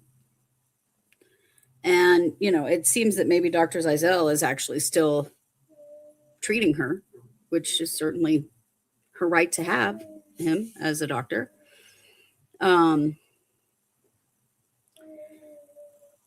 Yeah, I agree, Beth. It's just petty. It continues to make them so unlikable.